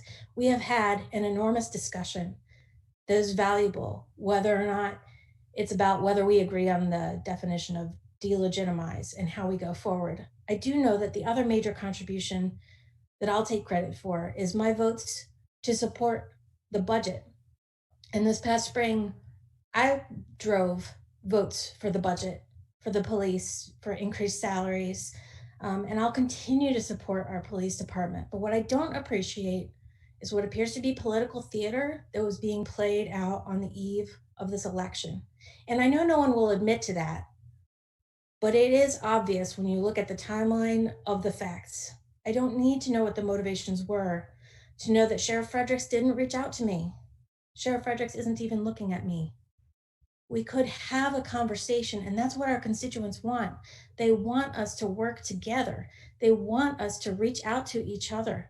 And Sheriff Fredericks, had you reached out to me and said, hey, this was based on Harford County, hey, it would be really great, to have a statement of support from the council, I would have been more than happy to talk about it with you. But the problem comes when there's a sleight of hand and a lack of communication. And I find whatever we do with this tonight, I really don't think we've done anything that advances the overall conversation in the county. And I look forward to the fortuitous announcement of hopefully to be Chief Awid as our new chief, and the discussions that she's going to open up and to have for the entire community as a reset from what has been, frankly, an ugly chapter in our November. Ms. Hare? Thank you, Madam Chair. Jessica Hare, District 7. I will try to be brief. I want to respond a little bit to what Councilwoman Lacey just said. I think every challenging collaborative discussion has to proceed with the understanding that something I may say or intend to say is not necessarily how it's received by someone else, and that words can mean different things to different people. And I think that's an important conversation. I am thankful for the opportunity to hear how words have been received, if not the way they were intended. I'm thankful to Councilwoman Rodvian for her taking the time to put forth these amendments. I am going to support both the amendments and then the resolution, because I think this was an important conversation to have. And I am very supportive of the efforts of our police department. I am hearing them say that they are not looking to diminish anybody's First Amendment rights. They also are, we want to be at a point where we are all supportive of our officers and everyone in our community feels supported by our officers. And so I think that's the goal that everyone shares. And I am grateful actually for the conversation here this evening. Mr. Volkey. Thank you, Madam Chair. Nathan Volkey, District 3. So I guess I just want to clarify so that the record is clear about how this resolution came to be. On Thursday, October the 29th, this resolution was sent around to the entire council. Looks like about an hour later, the chair signed on as a co-sponsor. Looks like about 6 minutes after that, Mr. Pruski signed on as a co-sponsor. And it looks like 15 minutes after that, Ms. Lacey signed on as a co-sponsor. It was introduced as being co-sponsored by myself, Ms. Hare, and Ms. Fiedler. So again, this resolution wasn't snuck in at the last minute. We didn't drop it on November the 2nd and say, hey, here you go, take a look at this for the first time. Everybody had time to take a look at it, decide if they wanted to be a co-sponsor or not, and 6 of us did, with the language as written. So I just want to be really clear about the record and about everybody's perception and understanding of what this resolution was upon its introduction. Now, I understand that after it became kind of clear later on that maybe there were some voices that needed to be heard on this, and people decided that instead of doing our sort of normal process of suspending and voting the same night, that we should hold this for a public hearing, and that's fine, and we've done that. But I do just want to be clear that everybody, 6 out of 7 members on this council signed on relatively quickly to this resolution the way it was drafted. So if the will of the council is to change this resolution and to amend it, then I suppose that's what it is. I agree with Councilwoman Lacey that that we're not up here in the business of reading minds, because I don't think I've made any suggestions yet that I'm going to vote against this resolution, even if it is amended. But you know, if there's information that somebody has as to what my vote's going to be already and they know it, please share with me, because I would be interested to see it. But with that, I just wanted to clarify the record on those points and sort sort of these suggestions that this was snuck in or last minute or something like that. So. Thank you. Ms. Fiedler. Thank you, Madam Chair. Amanda Fiedler, District 5. I've sat and listened intently this evening, and just there are thoughts that I have, not only from this evening, but from previous engagements in the community.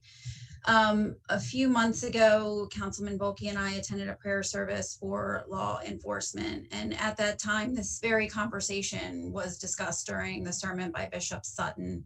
And he made a comment that really stuck with me. I'm not going to get it verbatim, but he essentially said that there are wounds, but we need our law enforcement. They need to know that when they go into the community, that they're wanted when they are in crisis. But we also did talk about the very tough discussion on minority communities and the feelings that are there. And I'm encouraged by what Chief Lowry and Sheriff Fredericks have said here this evening. In fact, Chief Lowry was at the Eastern Public Community Relations Council meeting that I attended last month. And we had a lovely introduction and discussed this again. And one of the officers there said, and I thought that this was important, that there's no one who dislikes a bad officer than the good ones. And I hear all of these thoughts being said here this evening, that we have room for growth and room for improvement, that it's wanted and encouraged, but we have some very difficult discussions to have as well. So I appreciate this really important conversation. And one of the members of the community came and spoke this evening and mentioned that I wanted to be the change, and he was disappointed in my support of this resolution. And I'll just share, about a month ago, I had a first roundtable discussion in the 5th District from members of the community on varying different sides of the conversation, not so much related to police enforcement, but racism. And it was supposed to be a 90-minute discussion in the community. It ended up being 3 hours long.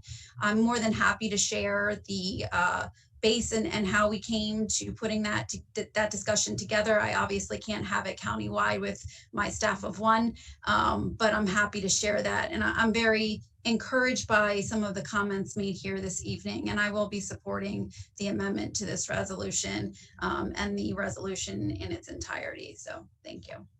I mean, this is really good discussion. Thank you. Are there any further discussions?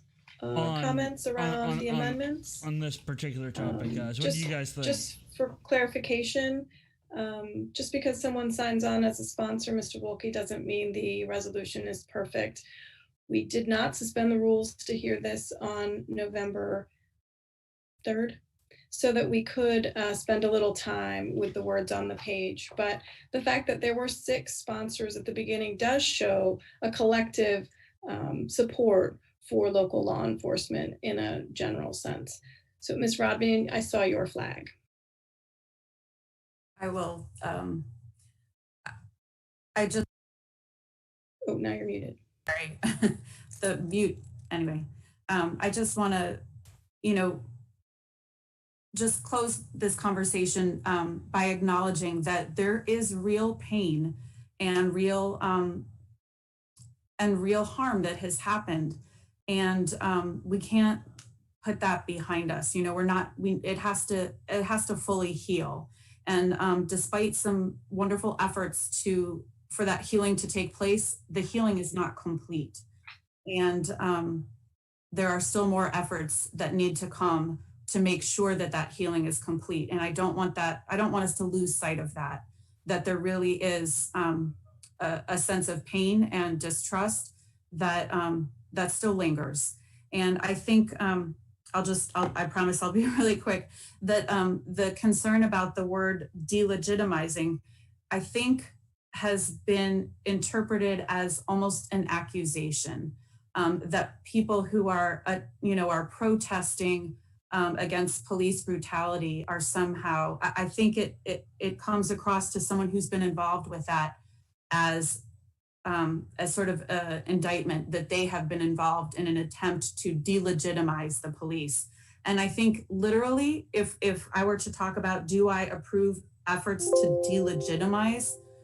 No, but I think I want to be clear that I do not feel it's appropriate to characterize the current efforts that have been going on in our county as attempts to delegitimize. They are attempts to bring about change and positive reform and trust. And so I will leave it there. And I think that's why it's important that we take that word out. Thank you, Ms. Rodvian. With that, Madam Secretary, can you call the roll on amendments 1 and 2? Mr. Volkey. Nay. Mr. Pruski. Aye. Ms. Fiedler. Aye. Ms. Rodvian. Aye. Ms. Hare. Aye. Ms. Lacy. Aye. Ms. Pickard. Aye. 6 in the affirmative, 1 in the negative. Amendments 1 and 2 are adopted. That was some quite lively discussion. Madam Secretary, it's my understanding we can move forward on voting on this amended resolution. Yes, ma'am. Please, is there any further discussion? Seeing none, Madam Secretary, please call the roll on resolution 47-20 as amended. Mr. Volkey. I'm just going to take a brief moment to say that while I would have liked the resolution to stay the way it was introduced, I still do think that this sends the message to law enforcement, hopefully it's received that way, and to the rest of the community, that there is an appropriate balance here. So I'm voting aye. Mr. Pruski. Aye. Ms. Fiedler. Aye. Ms. Rodvian. Aye. Ms. Hare. Aye.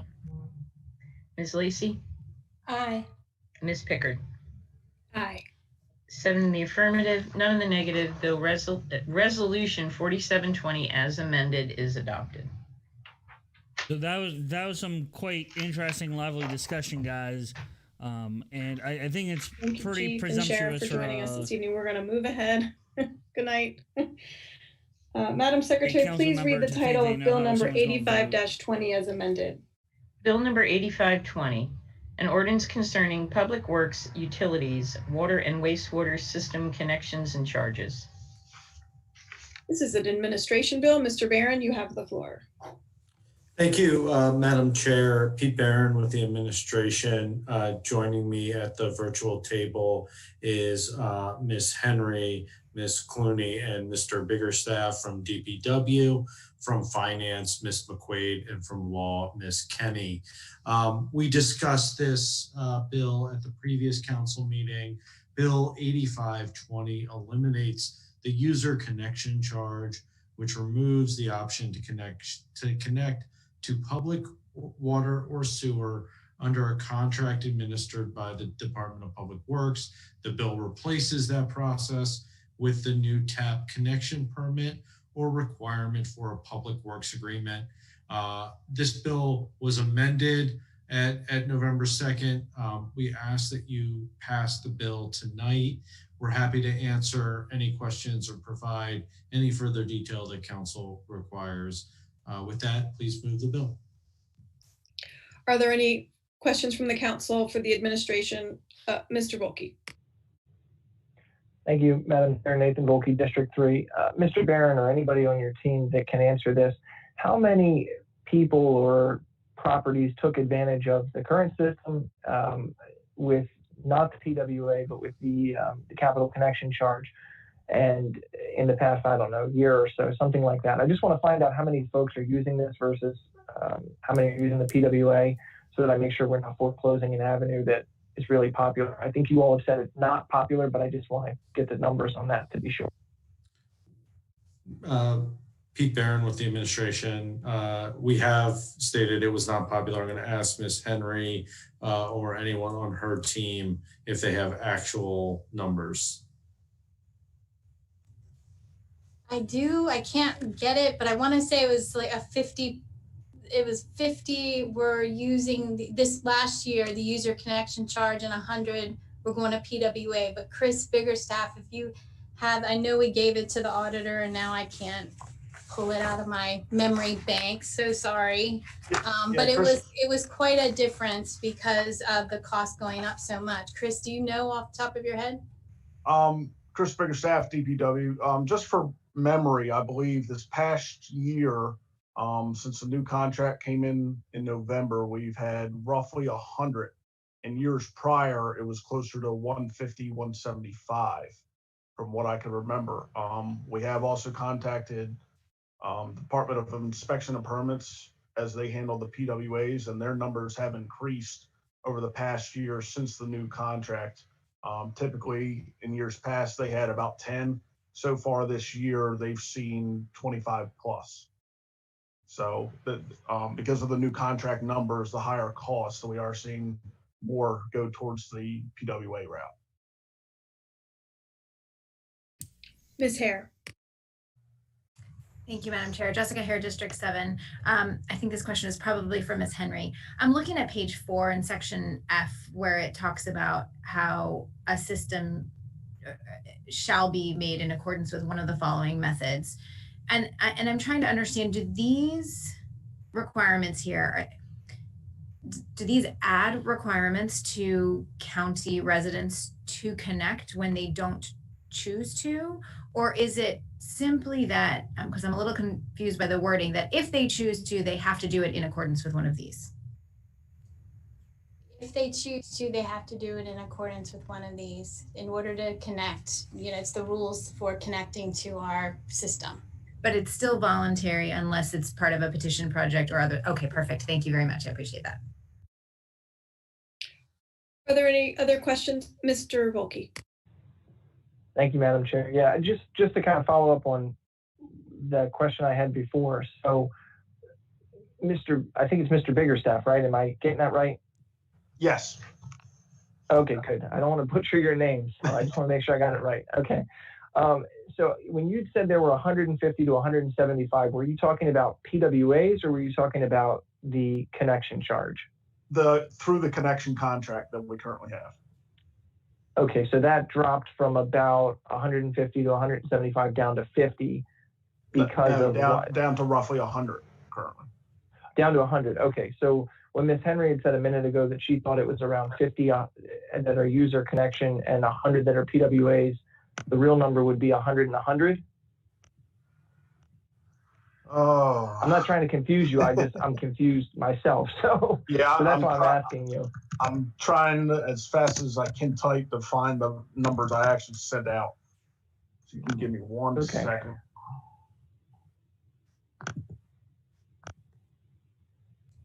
This is what we sent. So these were not through PWA. 2018, we had 116 connections. So this would have been user connections and the process we're trying to change. 2019 was 90 and 2020 so far, and this was as of October 7th, it was 50. Okay. And normally it's as you can see, just the difference between 2018, 2019, it's going down what they're actually using, what they're choosing to do user connections over PWAs. And I'm pretty sure 2020 PWAs was about 100. Okay, and do you have, sorry, Nathan Volke, District 3 again. Ms. Henry, do you have the PWA numbers for 18, 19, and 20? Keep looking. I'm sure we do somewhere. Actually, I think we were unable to go back because the PWA numbers were coming from IMP because they're the ones that initiate them. And I think from my record, they did not. Yeah, we can only get what they had done so far this year when we asked. I'm sorry, I'm not saying my name. Karen Henry, Assistant Director of Public Works. Madam Chair, if I may. You may. Thank you. Nathan Volke, District 3 again. So I guess, Ms. Henry, maybe that's a question directed to you, but I guess I'm just not entirely clear on, I get that there's a drop from 2019 to 2020 from 90 to 50, but I also know that in that time we've had COVID and we've had a lot of things closed and a lot of people aren't moving forward with projects. I just want to make sure that we're not shutting down an avenue that people have been using and some people may choose or prefer to use, which seems like maybe that's the case when we're kind of comparing the numbers. So that's my biggest concern about this bill. And I'm just not clear if maybe I'm missing something. You can help clarify for me or not. Okay, so PWA would still be an option. What we're replacing is the user connection fee with the tap permit.